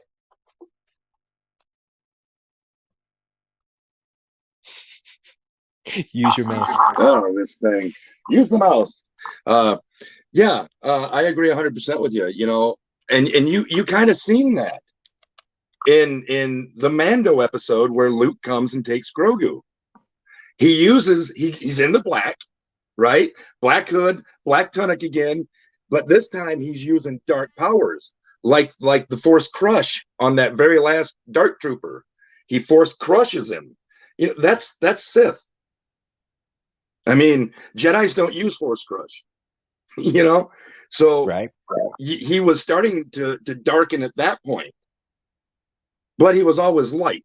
So I mean, just like a normal human being, we go through trials and tribulations, you know, And he had the weight of the whole galaxy on his shoulders, not just the family or friends, or the business. No, he had the whole galaxy on his shoulders. So, and then he's constantly losing Ben, and losing, getting out of touch with Han and Leia, and you know everything he starts just somehow gets darkened. So yeah, I mean, he started to turn dark, and I think that's why he sought out Grogu, was he realized that he needed help not crossing over by having a challenge to train Grogu again and make him remember. So I think Absolutely. that's what happens to him again, and then the schools that he starts up gets attacked, and the students get killed, and then Ben turns. Then you have that, So yeah, I think it would have been better if they could have did something like that and went dark with Luke. They could Hmm. have always brought him back out, but you know, baby steps, right? Baby steps. Absolutely. Absolutely. So we're gonna go ahead and we're gonna try to wrap this up now. Going back to Albatross Junction one last time here. Um, in of course, like I said, we're still gonna stick with the Sabers as well. But in the comic book here, not Kevin, excuse me, Anthony, drew 25 Sabers in here, and you had to find the 25 Sabers in here. Some were very noticeable, and some were not very noticeable. And some you really had to look very closely, and you know in doing so, that contest was a lot of fun to do, though. And of course it was me, myself, Felicia, and quite a few other people. I think it was like 4 or 5 of us total. And um and the saber that Anthony was going to make, of course, he just revealed it a couple of days ago, for the winner. And it was me and this one other person that had a tie to win the saber. And so both of us, since both of us got it, both of us, were going to receive the saber. But I actually gave my saber to Felicia here, and you know I set her on the Jedi path with that. And I've been so blessed to have her as a friend. I've been blessed to have many people in my life, that I can have fun with. I've been blessed with enough money, to get some stuff for sabers, to get a few saber hilts and build sabers, especially my friends, saber.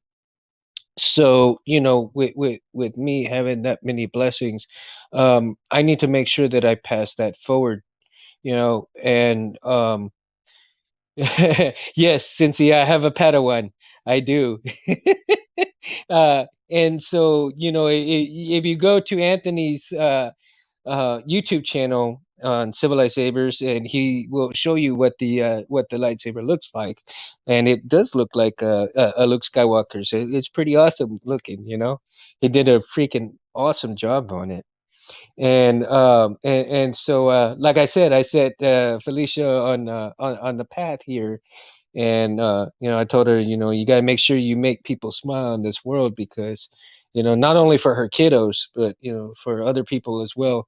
You got to make people laugh with it, like I did on here with my friends, Saber. And in the future I'm going to be doing some more stuff, to put some more smiles on people's faces on this channel and my channel, Mundo Cabrera channel. And so, for those of if those of you who are looking for my channel, it's under Mundo Cabrera, uh, YouTube channel.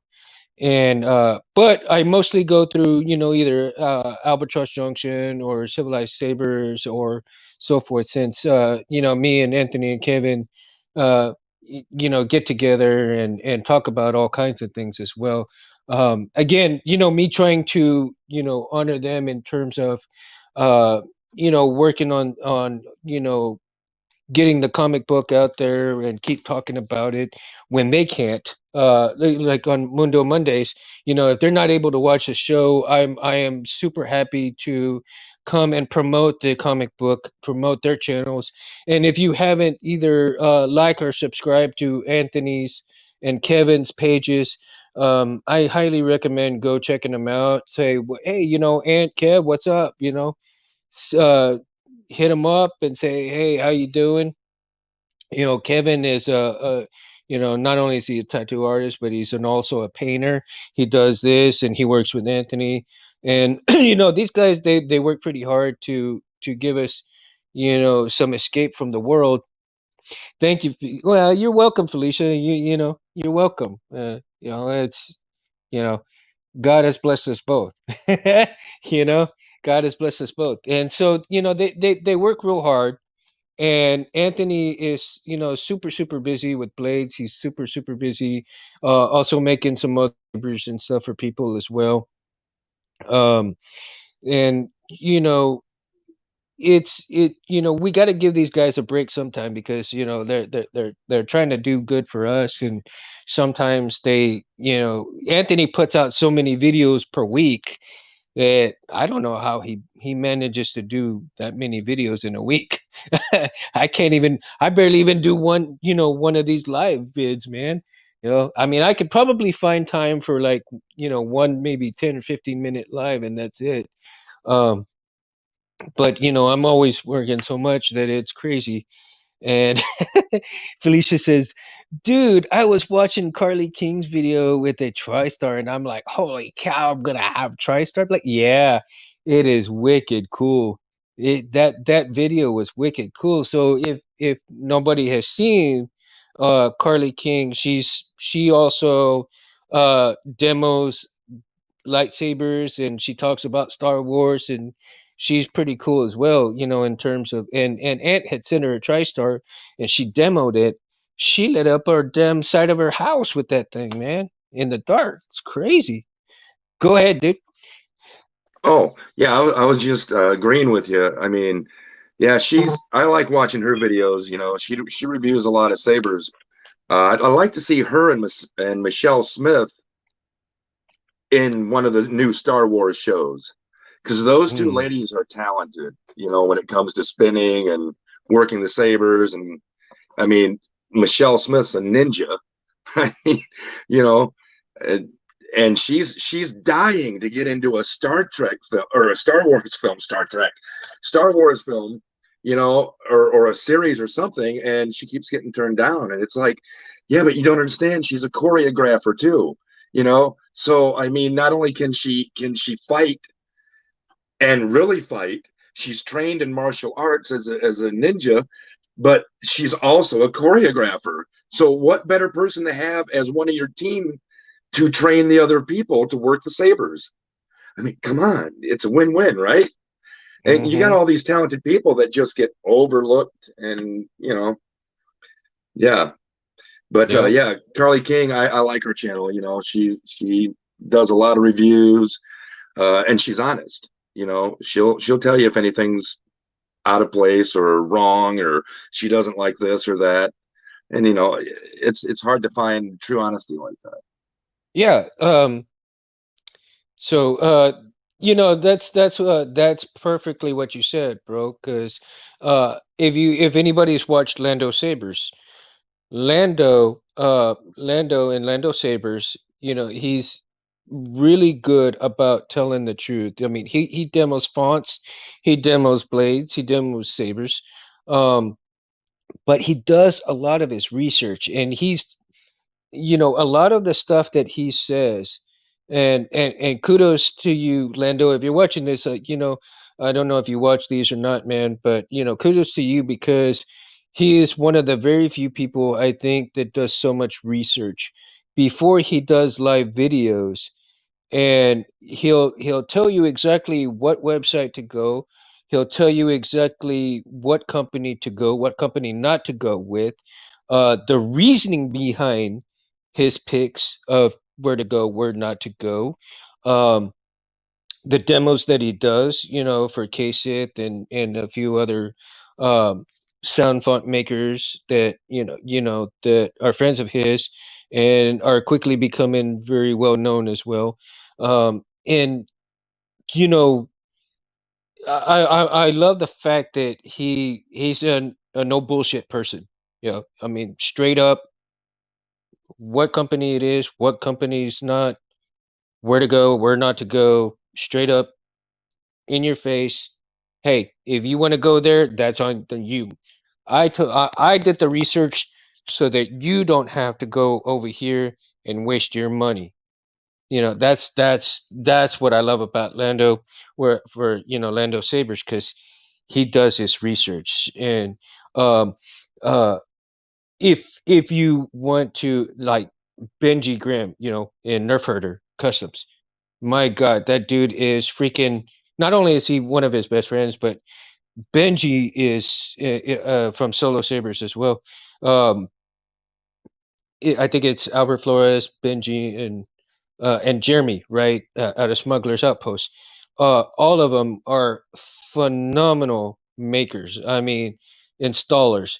They are. Jeremy just started doing more detailed chassis, because Benji had been doing quite a few chassis that are super super detailed. And if you ever watch Nerf Herder Customs on YouTube, go watch them, man. Go watch them, because Benji is just unbelievably gifted, in terms of learning how to do that stuff. And he puts quite a bit of content also on um, learning the CFX board, on what to put on there and so forth. He's put quite a few content videos on learning things as well. Um, and then of course you got Link and all them for the font makers, and they demo all their fonts, and they show you certain things here and there, and just absolutely gifted people. And Jeremy, he's also, like, super super cool. He's super awesome at doing these installs. So if you're like me, I like to watch these guys videos for the pure pleasure of seeing what their chassis are going to look like, along with their sabers. And it is just unbelievable with the detail that they put into them. These guys put love, their heart and soul into all their work, because when you get that much detail, and to them this is fun and it's not work. Yeah, I mean, I'm sure at times they get pretty tired, and it's just, because they do so many in a day. But the amount of detail and the amount of love that they put into their chassis and they put into their sabers, it is just welcoming to me in terms of watching their videos, satisfying, because that somebody puts that much quality into their work. And if you know you can go buy these $150 piece of crap lightsabers from wherever, and you're gonna go to these other high quality, you're gonna pay a little bit extra, but you know what, for the quality that you get, for the amount of money that you think you're gonna spend, look at every aspect before you start bitching about the price. Look at every bit of aspect of what it takes to make these sabers. What the price? See, and Benji does that too. I mean, he made a video on how much does it cost just to make a saber itself. From the beginning of buying the materials for the blade, buying the materials for the saber, buying the parts. And then you add it all up, and you got people saying, "Well, why does it cost that much?" And this and that. Well, no, because you do not understand what it takes to get to that point, the time it takes to install it. Yeah, it may take these guys an hour or two to maybe do one, but that's because they've been doing it for a long time. When they first started out, it would, when you first started out, what did it take you? I mean, quite a few weeks or something, I suppose, right? Um, yeah. Me, go ahead. Yeah, Yeah. I started off the same way, watching videos and watching these guys do their thing, and Jeremy, he's very talented, and he walks you through the process. He pulls out the chassis, tells you that I printed this, and he even goes as far as to tell you what type of material he used to print the chassis. I mean, he's very in depth. And you got people like Benji, who will break down the Sabers and everything, and they'll review the board and what fonts come with it. I mean, they're all around. They're not just one thing. They're an encyclopedia. And when it comes to new people getting into the hobby, like you said, they're always like, why does the hilt cost so much? And why does it cost so much to be installed? And why does the end saber cost so much when it's finished? And why does the blade cost? Well, that's because what they don't understand is these people are learning the skills, right? And you learn a skill for what reason? To either build and make money off your skill that you learned, you know, and it takes time. It's not something that you just open up a book, read a couple chapters, and you're ready to go. You know, uh, like even the font makers, it's not easy to put together a font with 13 high and low swings, 5 accent swings, 6 startup, ignitions, and 6 retractions, and you know all that takes time and a skill, and it has to be learned. Just like going to college. If you went to college, you got to pay a lot to learn skills so you can use them in the real world and make money off of them. So, people don't understand that just to make a hilt, you've got to start off with a drawing, an idea, a drawing. Then you got to find a company to take a prototype to, and then you got to have them go ahead and program that into their CNCs, and then the CNC makes it, and then it's back and forth trying to get everything honed in and right, and make sure that the customer, that whoever it is that designed the saber, is happy. And once they're happy, they've got to pay this company X amount of dollars per run. And let's say it's $15,000 to make 250 sabers, right? Well, people don't understand that. That's part of getting that saber to you. So, when I see a hilt for $200, $300, well, it's the amount of work, the craftsmanship that goes into there, the idea, the drawing, the concept, to the final product. And then once that person gets their final product, now they've got to market it, and then they've got to sell it to make their money back.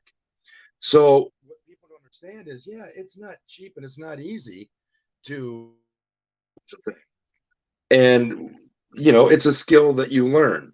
So yeah, these people got to make their money.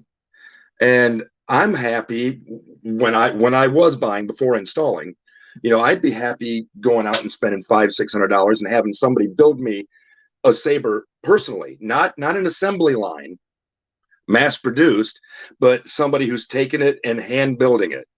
I know I'm getting quality. I know I'm getting an assurance that this is right. There's no problem with it. It's been quality checked by the installer, not somebody who's maybe qualified to know if it works right. Right. Mm-hmm. And you got these Chinese sabers, like you were saying, for $100-150 that are just flooding the market. And these Xeno saber boards, okay, yeah, they can do some cool things, but they're not a Golden Harvest. They're not a Profi, and they're mass produced, mass installed, and their quality check is so maybe it's going to work when you get it.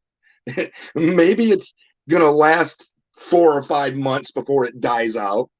But like people like Jeremy, you if he builds a saber for you, he stands right behind it. You know, Yeah, I mean, I absolutely. know plenty of people who have bought from him and had a question to ask him or something.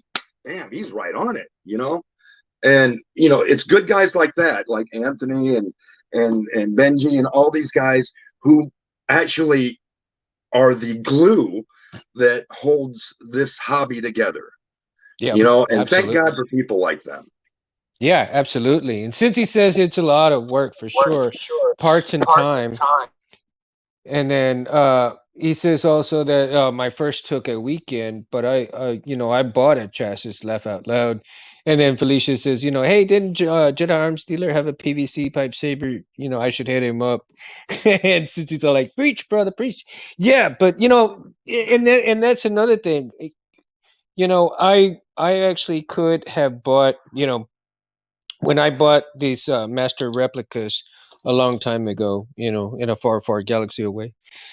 Uh, it was cool at the time, that I had it. It was working, and of course, it was my Vader, and I loved it. But the fact that I had built my own, and the fact that I can come up with something on my own, in terms of I see all these different kind of hilts, and believe me, I wish I could have one of every one of those. I do. Unfortunately, in the real world, you just don't have that much money to come up and get one of everything. Because if I had enough money, believe me, I'd be having one of everything already, then some. But I wanted to come up with stuff that really was for me first. Yeah, and I see all these people buying all these different hilts that somebody else made, and I started thinking to myself, everybody's buying this hilt, everybody's buying that hilt, everybody's buying this hilt, and they are really some badass hilts, don't get me wrong, but at the same time, it's like I need something that's going to reflect my personality, that's going to reflect me for who I am. I could go buy one of these, but it may not do that, and I don't want to buy a saber that is not going to be reflected of my personality, my needs, my wants, my being. And like the graphics, everybody has a graphics, you got to have a graphics, I mean, but the way that I look at the graphics, whether it be A New Hope, whether it be Empire Strikes Back, it doesn't matter, because the graphics is what started it, right? The graphics is what started it. And when that was done, um when the graphics came out, and it started everything, the whole lightsaber craze bit. Um, that is such an iconic saber that you have to have one in your repertoire. Okay, doesn't matter. It doesn't matter. But it's such a badass hilt in itself. Um, I just have to have one eventually, right?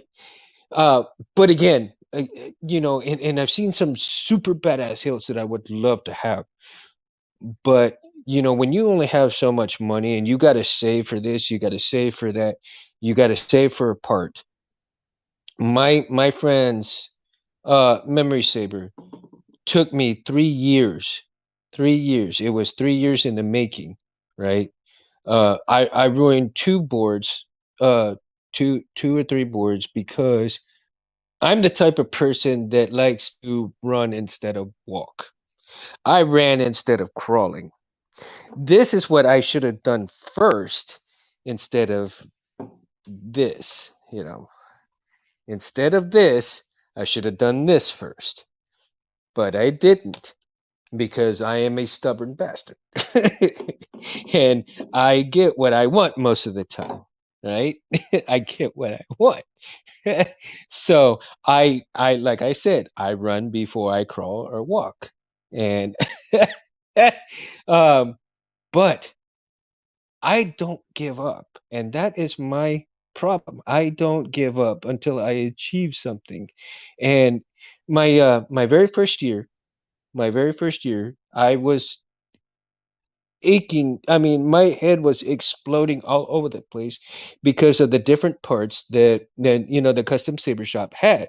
And I'm thinking to myself, what do I do? What parts do go with? How do I put this together to look how I want it, how it's going to make me feel? That was the biggest thing. I wanted a saber that was going to make me feel. And I don't know how if this is if this is for everybody or not, because when you buy a saber, you have a certain feeling when you buy it. You're like, "Oh, that's cool." But deep down in your core, it's like, okay, there is a part of me that is a part of this saber. It makes me feel a certain way, like a curved hilt, you know, or a Sith hilt, or a Luke Skywalker hilt. Uh, okay, there you go. See, there is a certain feeling that you get with that hilt, don't you? Yeah. Mm-hmm. See, this is yeah. Cincy agrees. There is a feeling in these hilts that you either make or you buy. Look at that. See? That is freaking awesome. I love that, dude. Love that. And I see. This is Go a ahead. prototype Qui-Gon.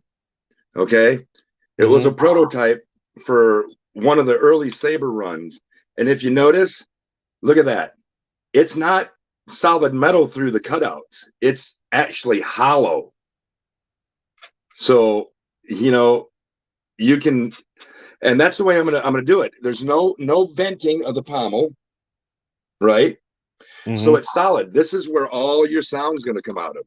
So what I'm gonna do when Ooh. I do this is I'm gonna mount my speakers so they fire off the back, come up under the soundboard, and then come out through the handle, right? Ooh. So that way your sound is projected at the person in front of you rather than backwards to you.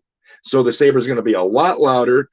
I mean, so yeah, but when I seen this, I had to buy it.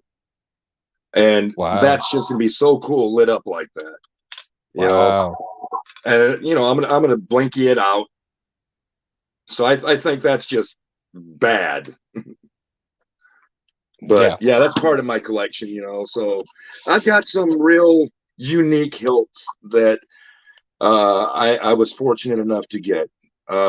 Some holy grails like that 24K I showed you, that Graphics. And then this, I found this through a Saberist probably 15, yeah, about close to 15 years ago.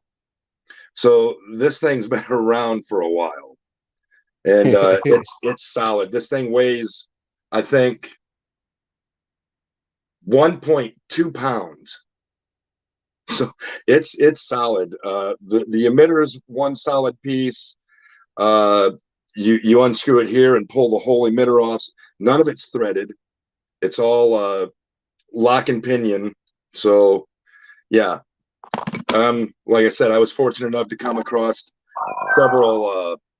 several holy grails, and I don't know if I ever have the heart to actually build them or not. It's like, do I really want to build this? Do I want to keep putting my hands on it? Because I'm the type that I got something setting up there like that. I'm gonna want to touch it. I'm gonna want to fingerprint it, and then I'm putting my fingerprints and oil into the finish, and because I'm not one to go put the gloves on and no, that's not me. It's like, okay, grab it, play with it, okay, I nerded out, so be it. But yeah, I mean, like I said, I'm gonna definitely build this one. I don't know about the Graphics, the 24 karat gold Graphics, but this one I definitely want to do. And I don't know, maybe I'll call it the Qui-Gon Mundo. Or the Mundo gone. Mundo gone. Yeah, there we go. The Mundo gone. Yeah. Hell Cincy, and so my father's memory saber, and of course, since uh, you really came up with a great name for it. So we're calling it the balance. So that is the name for my father's memory saber, and that is going to be forever the great hilt there too. So and again, uh, thanks again to Rich Sangio for making the chassis for it. As I said, when I revealed it before, and I told everybody that I wanted to honor, the chassis maker. So, Rich, if you get to see this and you watch this, man, thank you so much, and I appreciate it. I'm gonna always cherish and love it, dude, because that is such a great chassis for the hilt, man. You really put your heart and soul to it, and I will be forever thankful to you. Um, so and of course, amen, brother, amen. And so, going back and with Anthony, you know, it, when I first started out, and if you look at one of Anthony's earliest videos, Saber videos, he um he went into he was for Civilized Sabers. He was making a hilt called the Gray Jedi, I believe it was. Yeah, the Gray Jedi, right? And in that hilt, he had this piece like this that had the LEDs light up, underneath it. And when you watch that video, and you'll see it, one of the reasons why I did the same thing here was to honor Anthony, because anytime I had a question about, trying to get my saber, in order, and questions, out the wazoo, and I honestly, I don't even know how he put up with me too, because I sure asked a shitload of questions, and he was always so kind enough to, email me back, or text me back, or give me some sort of answer. And in that time, he was making a lot of videos with a lot of different sabers that he was coming out with, and I really enjoyed a lot of his videos, in all the different hilts that he's done. And I couldn't, I to this day, I still go back and I watch a lot of his old videos, because I really enjoyed a lot of the stuff that he made. They're so cool. And then of course, if you watch a Jedi Arms Dealer on his stuff, oh my goodness, some of the chassis that he's made, and the video that he put out from where he started with chassis to what he does now, oh my God, you would be, mesmerized with it.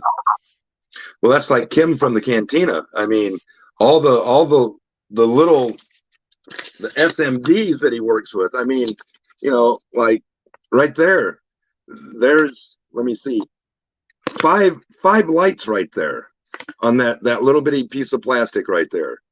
Hmm. Five SMDs, and they fit on the crystal focus, as your LED onboard LEDs, and it's insane the stuff that he can do and comes up with, you know, and it's micro work. We think it's hard working with 30 gauge wire, right? For switches, we think, and speakers, we're like, oh, this is so hard to work with. But he's working with 60 gauge style wiring stuff, I mean, it's like, holy cows, how do you do Yeah. this? I can't find a magnifying glass good enough, it's like, where do you get this? But yeah, I mean, Hey, Chet you know, Osborne, how you doing, man? Thanks for hey, stopping Chad. by. How you doing, man? Thanks for you stopping by, bro. Yeah, we've been going there. We're talking about Sabers, we're talking about Ant, we're talking about, Albatross Junction. We're also talking about anime movies and shows, and different things, just kind of hanging out tonight for Mundo Madness Monday. And so one of and oh since you just showed up, man, we were talking about how Anthony's videos, in particular, in one in particular that I pointed out was Anthony's gray Jedi build from a while back. And my saber that I just finished up, which was my friend's memory saber, Roy Boy, was what to honor Anthony, was that the this part right here where the buttons are lights up just like that saber that he did. But I was telling him that how Anthony put up with me quite a bit because, we went back and forth, and me just learning. I was asking him all kinds of questions, and he was kind enough to take the time and kind of mentor me, through the whole process for me getting to this point. And explaining that it took me 3 years. I'm a very slow learner, but once I get it, I get it. The first year was nothing but trying to figure out how my design was going to work together, what I wanted in terms of parts to putting it together. And then the second year was actually learning how, buying up wire, learning some of the different wires, and really honestly, I didn't even learn the type of different gauges up until this past year and a half. Uh, when I had been watching everybody doing the different gauges, I really didn't understand why they were using the different gauges at one point. As I was explaining to these people earlier, that that I pretty much was trying to run instead of crawl first with the builds. And however, I've got my achievement came in by actually fulfilling my friend's memory saber. So Chet says, "Yeah, I really like your tribute saber for your friend. Well done, thank you, man. Yeah, I mean it was really well worth it. And like I said, his parents got to see it, and they really loved it, and that really hits my heart, makes me feel pretty damn good, in doing that. So again, going back to me learning all this stuff, another year was me learning to soldier. And it took, you know I had pretty much your basic cheesy soldering iron, right? I mean, just your real cheap shit kind of mail kind that you get in one of those little hobby boxes, right? And they come with the wood burning and the soldier iron. So here is the result of me learning. I bought these boards off a Wish for $1. I believe it was like $1.50 for 6 or 7 of these, right?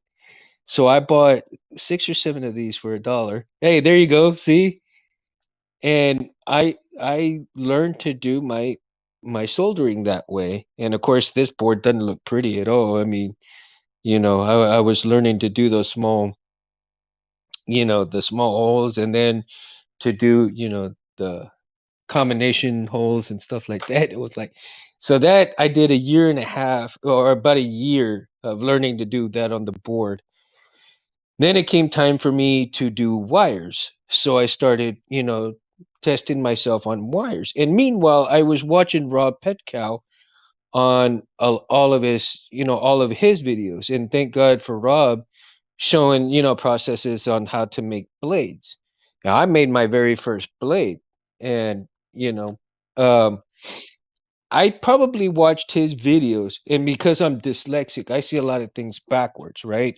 When I look at the charts for wiring and stuff like that, it takes me several hours just to make sure I get one wire right, because if I look at it and I'm going to put something backwards, I have to triple, quadruple check myself. Otherwise, I know I'm going to do shit wrong. I ruined a battery, and I've ruined 3 boards. And thank God for Anthony and everybody else who has said, you know what? We've been doing this a long time, Mundo. Don't be so hard on yourself, because we've all burnt boards, and we know what we're doing. So you're just starting out and you're burning these boards early. That's that's actually kind of good because you're learning faster than, we've been doing this a long time. You don't be so hard on yourself because everybody does it. And I'm the kind of person that if I do something like that, I'm really more hard on myself than anybody else is on me. If I'm doing something and I do something wrong, people will say, "Oh, it's cool, man. Don't worry about it. Don't worry about it." But I'm more hard on myself than anybody else will be. And so that's why when I do things, I take my time. It takes a long time, but when I get it, I get it. Um, and again, like uh, I love the stuff that also Robert, Sotomayor does. He is unbelievable in some of his creations, and it's like, oh my god. And so I look up to all these guys. I look up to all these installers. I look up to people like them, so that they only fan the flame hotter and harder for me, to get more excited when I'm ready to do more installs, when I'm ready to do more hills. And then unfortunately, when you don't have enough money to, and you got to save here and there, it takes a little bit longer for you to achieve it, but you'll get there. And if it's one thing my family has always told me, you're stubborn as hell, but I get the end result eventually. I eventually, Felicia says, "Dude, it stresses me out watching Anthony solder. I can imagine the firsthand." Oh yeah, nice, dude, See, that's nice. what I do too. Um, I'm the type that I get in too big a hurry too quickly, right? Just the opposite of your hindrance is I'm hyperactive. So I'll get ahead of myself. So what I do is I go ahead and draw it out. I put the board in there in the chassis, and then I use colored pencils for the colored wire that I'm going to use, and then I diagram it out like that. That way, Mhm. I've got my own personal diagram. I know where the red wire is going. I know where the green wire is going, where the yellow wires are going, and this way it's all laid out for me, and and it's in my shorthand. So anybody else that comes up to it's like, what the hell is this shit? Is this a jigsaw puzzle? No, no, it's a schematic. Well, and that's funny, dude, because I can't draw for shit. I draw a stick figure wrong. I can't even, I can't even draw a damn sword, a small sword, stick figure sword. I'll get that wrong, dude. I mean, that I can't. If my life depended on it, they'd probably hang me because I couldn't draw for shit. They're like, draw a smiley face." Yeah, I'll draw a smiley face. All right, yeah. My smiley face will be upside down, dude. Like, okay, I'm a dead man. I'm a dead man. Right, R2? R2, do you agree? Yep. See, damn. No. Yeah, R2 says I draw like shit. So I mean, come on. you know. Yeah. If R2 had arms right now, he'd smack me pretty much. Yeah. But again, going back to all these installers and me looking up to him and everything like that. And especially like Tom, uh Meg too. Oh my God. I love watching his videos too because he's so detailed with his videos. And when it's time for me to do, I'm not ready to do a Profi, and I do have a Profi 5.1. Um, but or 1 point whatever the Profi I have to look at it. Um, Whenever I'm ready to do one, I know I can always go and watch his videos, but at the other time, on the other flip side of the coin, I can always email Tom, and Tom can give me pointers because he is such of a great person that I love watching his videos and talking with him. He is a pleasant person to be around talking to, and everything. And some emails that we've exchanged and so forth. And he's such a lovely person. to talk to and watch his videos again. And I keep repeating myself. I am so sorry, guys. If I repeat myself lots of times, it's just my brain works that way because with the individuals that I work with, I have to repeat hundreds of times for them to understand something. And so my brain gets onto that scenario. Yeah, see, right, Cincy, Tom will get you into the profit if you watch enough of his videos, and he explains everything so well. And I guess, and go ahead. Well, that's like when I first started, I used to watch Rob, but Jeff Birch was another one I used to watch a lot of. Mm, And you always hear Tom, I'm going to do the Birch method, right? And that's put the wire through and then bend it over, and do the Jeff Birch method. But yeah, yeah. Tom's great too. I mean, and he's not afraid to let you see he messes up live, you know, and he don't edit that stuff out like some guys. Some guys will be like, oh God, I can't put that in there. But no, Tom's like, oh, you just saw me mess up, and he's even fried a board, you know, and he's Hmm. like, oops, well, I think that board's no good. you know? Start over. I mean, it's the realness of Tom that keeps you interested. He's not afraid to make mistakes in front of you. And it's like, okay, this is part of the trials and tribulations. I build them quite a bit. I still mess up. You're gonna mess up. Don't be afraid to mess up. It Hmm. might be a little expensive, but you'll learn. Right. So And I think that's what in watching a lot of these videos, and I see him edit and everything, and then of course I understand with YouTube videos doing certain things, and you have to edit your videos here and there and so forth that you make. But in my opinion, I kind of think that that takes away from the realism of the real world when you're making some videos.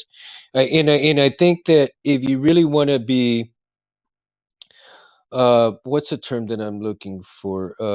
Gosh, oh,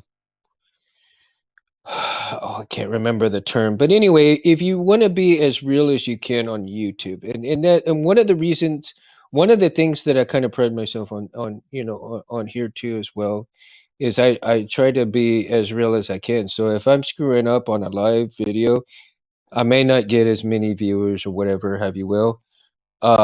However, you can have shits and giggles, you can edit this, you can edit that.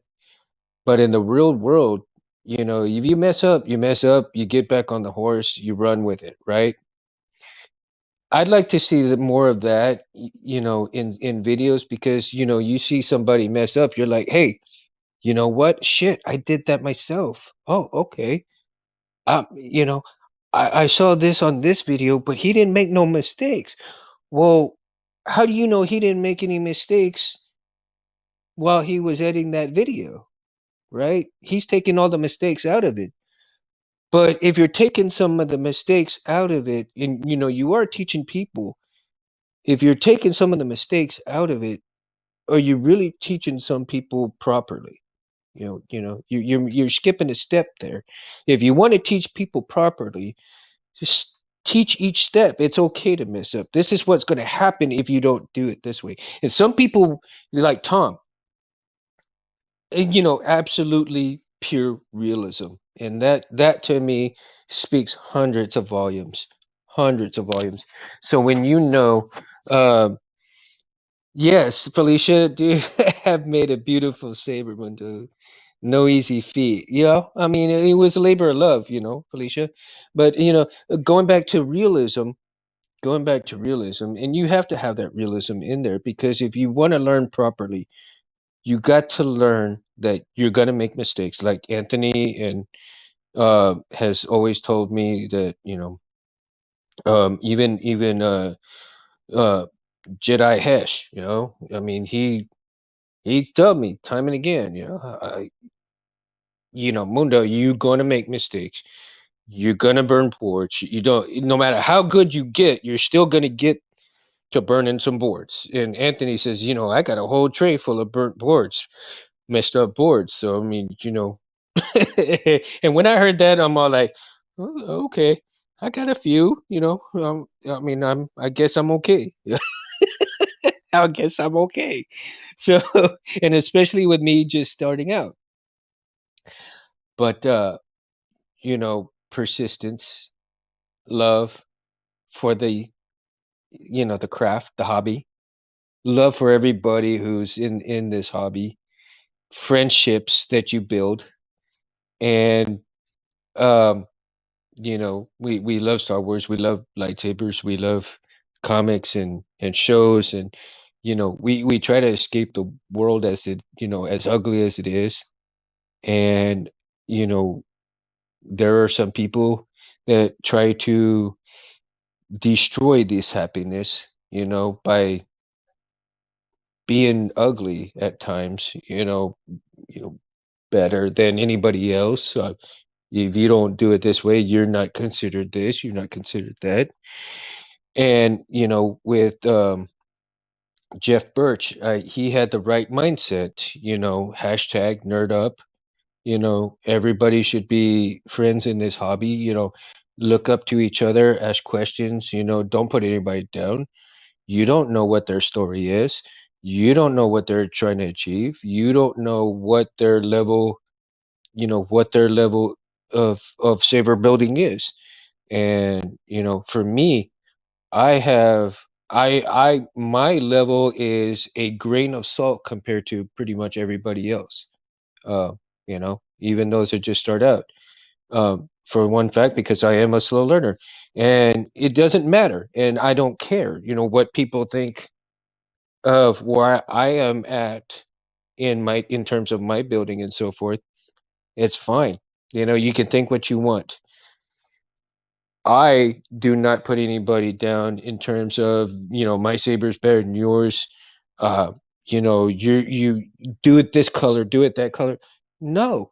You know what? Do what your heart tells you to do. Work on it as long as it takes you to work on it. The only bad thing that should matter is not to give up on it. Like I said, it took me 3 years to get this thing done. My friend's memory saber, Roy Boy. I didn't give up. I will never give up on any of those kind of sabers, no matter how long it takes me. If even unless I'm dead, that's the only way I'm gonna stop, or I just can't function without something, to drink. No, I'm kidding. I'm kidding. I'm kidding. I'm kidding, guys. This is not the answer. This is never an answer. This is just pure fun. You know, um, to those I don't, this is just pure fun enjoyment. Cheers, buddy. Um, I don't condone underage drinking or anything like that, drinking and driving. I always save my alcohol for at home, never on the road. Um, Felicia says it's like a rite of passage, burnt boards. Yes, absolutely. Cincy says louder for the people in the back, Mundo. Louder what? Oh, am I? Oh, okay. So I'm not loud enough, huh? So the people in the back, let me get a little bit louder. Oh no. So I'll do the Tarzan, but no, I'll probably make people's ears bleed if I do the Tarzan yell. Again, Jeff Birch, hashtag nerd up. This industry, no matter, you have to build what your heart tells you to, no matter what level you're at in your builds, no matter, if you're a slow learner or if you're a fast learner, it doesn't matter. We are all, Padawan learners, we're all Jedi, we're all Sith, whatever, have you will. In this hobby, everybody should be friends and taking care of everybody. Nobody's better than anybody else. I mean, I don't care if you think you are the best installer in the world. Doesn't matter. We're here for fun. Life is too short. Life is way too short. Keep it fun, guys. Keep it fun. Help people out. If they need help, help them out. They got a problem, that they just can't get. In the future, I know I'm going to have lots of problems once I get more elaborate with things. and I'm going to need lots of help, simply because, I'm dyslexic, I see things backwards, and it doesn't matter. I know I can count on people to help me. And that's what other people should count on, is getting help from other people. Once you've exhausted all your resources that you've tried, and you read the book, you read the schematics, you tried this, you tried that, and then you ask for help. Some people tend to ask for help before they even try anything themselves, which is okay, but I think you should try it yourself first, and try to figure things out first before you really get the help. Because not, everybody's busy, and you have to understand, you have to respect that people may not be able to answer you right away. Um, and even then, could take days, could take hours to minutes, it could be, a couple of weeks, maybe even, you know, whatever. It doesn't matter, but try to figure things out for yourself before you go and really ask for the help, because some more than likely the answer is right in front of you. You just can't see it. And it took me a while to do that before I really asked any questions. I tried things before I asked, and just to come to find out that I was doing certain things. I was in the vicinity of doing them right. I was almost there. I was almost there, but I just did not look at certain things the way, the way, again, they were in the manual and stuff like that. When I read something in the manual, it takes me 2.5 hours just to understand one little paragraph. So, like I said, and I'm not ashamed of it, because everybody learns differently. Everybody is different. Everybody has different creative flow. And that's what you need to build on. The creative flows that you have is tailored to you and you only. I have mine, you have yours, Rob has his, Tom has his, um Anthony has his, and every aspect of saber building. Yeah, exactly. You too, man. You too. um Jared's got his own, his own style. Everybody has their own style. And this is the reason why we make sabers, because of the way it makes us feel, the way it has escape, the way, the creativity of it. And it's our whole, it's not our whole world. It is a small piece of our world, but it's one of the best part of our worlds. At least it is for me. Yeah, I get a lot of joy coming and talking to people. I get a lot of joy working on sabers, even just stupid little wires, wiring stuff like this. I can't, I sometimes I'll even mess up a couple of wires just to redo them. Like, oh, okay, I can do it this way, you and I'm fine with it. And it escapes everything else that I have going on, and that's what it should be about. It's fun, escape, fantasy, but fun. Most importantly, fun. It shouldn't be stressful, right? It shouldn't be stressful. Right. Exactly. I mean, and a lot of people sometimes forget it's a community.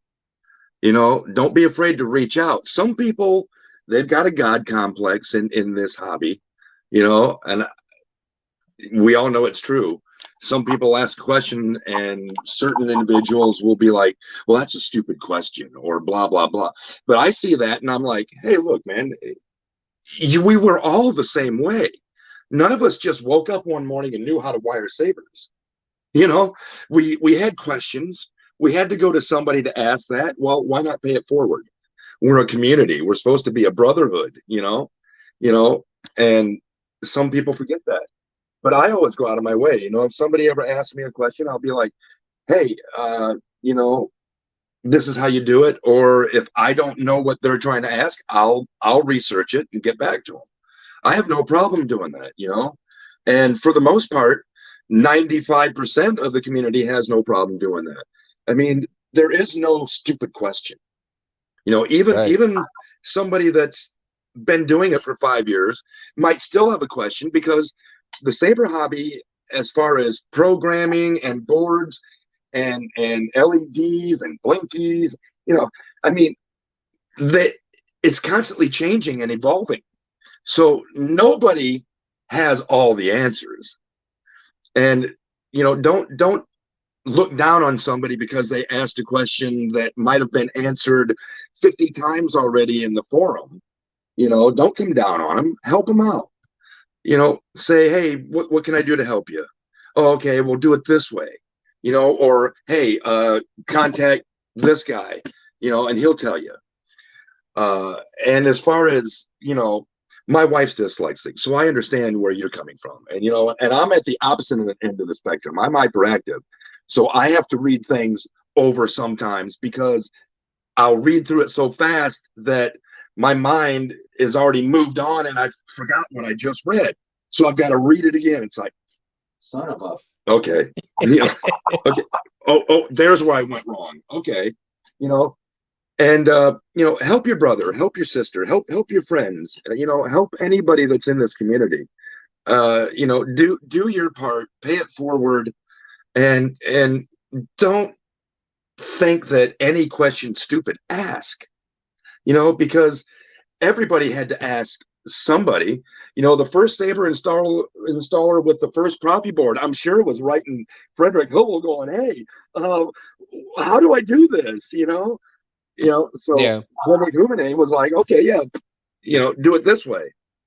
So pay it forward. That's kind of the rule of in my house of sabering. Pay it forward. No questions stupid. The only stupid question is one that's never asked. you hmm know and like I said, none of us woke up one morning and had all the answers. I mean, we didn't take a pill and know the secrets of the universe. you know so baby step it, and don't be afraid to reach out and ask somebody. Sometimes I've seen where and that's one of the reasons that Jeff Birch originally got out of it, was because of the constant badgering that was going on in certain forums. And he's like, okay, that's it. I'm done. hmm So we lost a good saberist, which he's actually starting to get back into it slowly.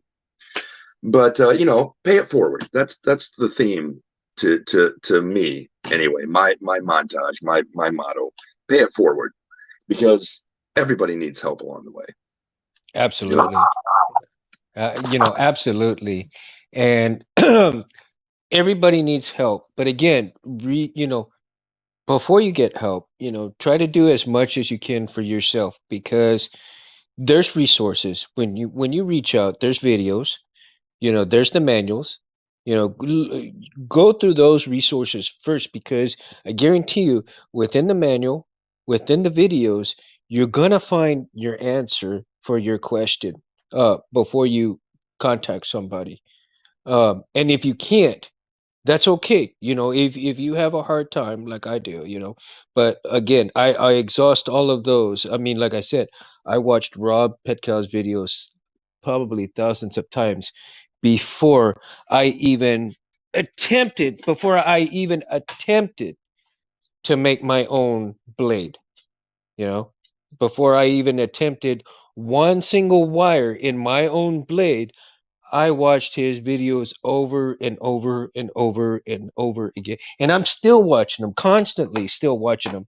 Wire recharge ports, wire the AV buttons,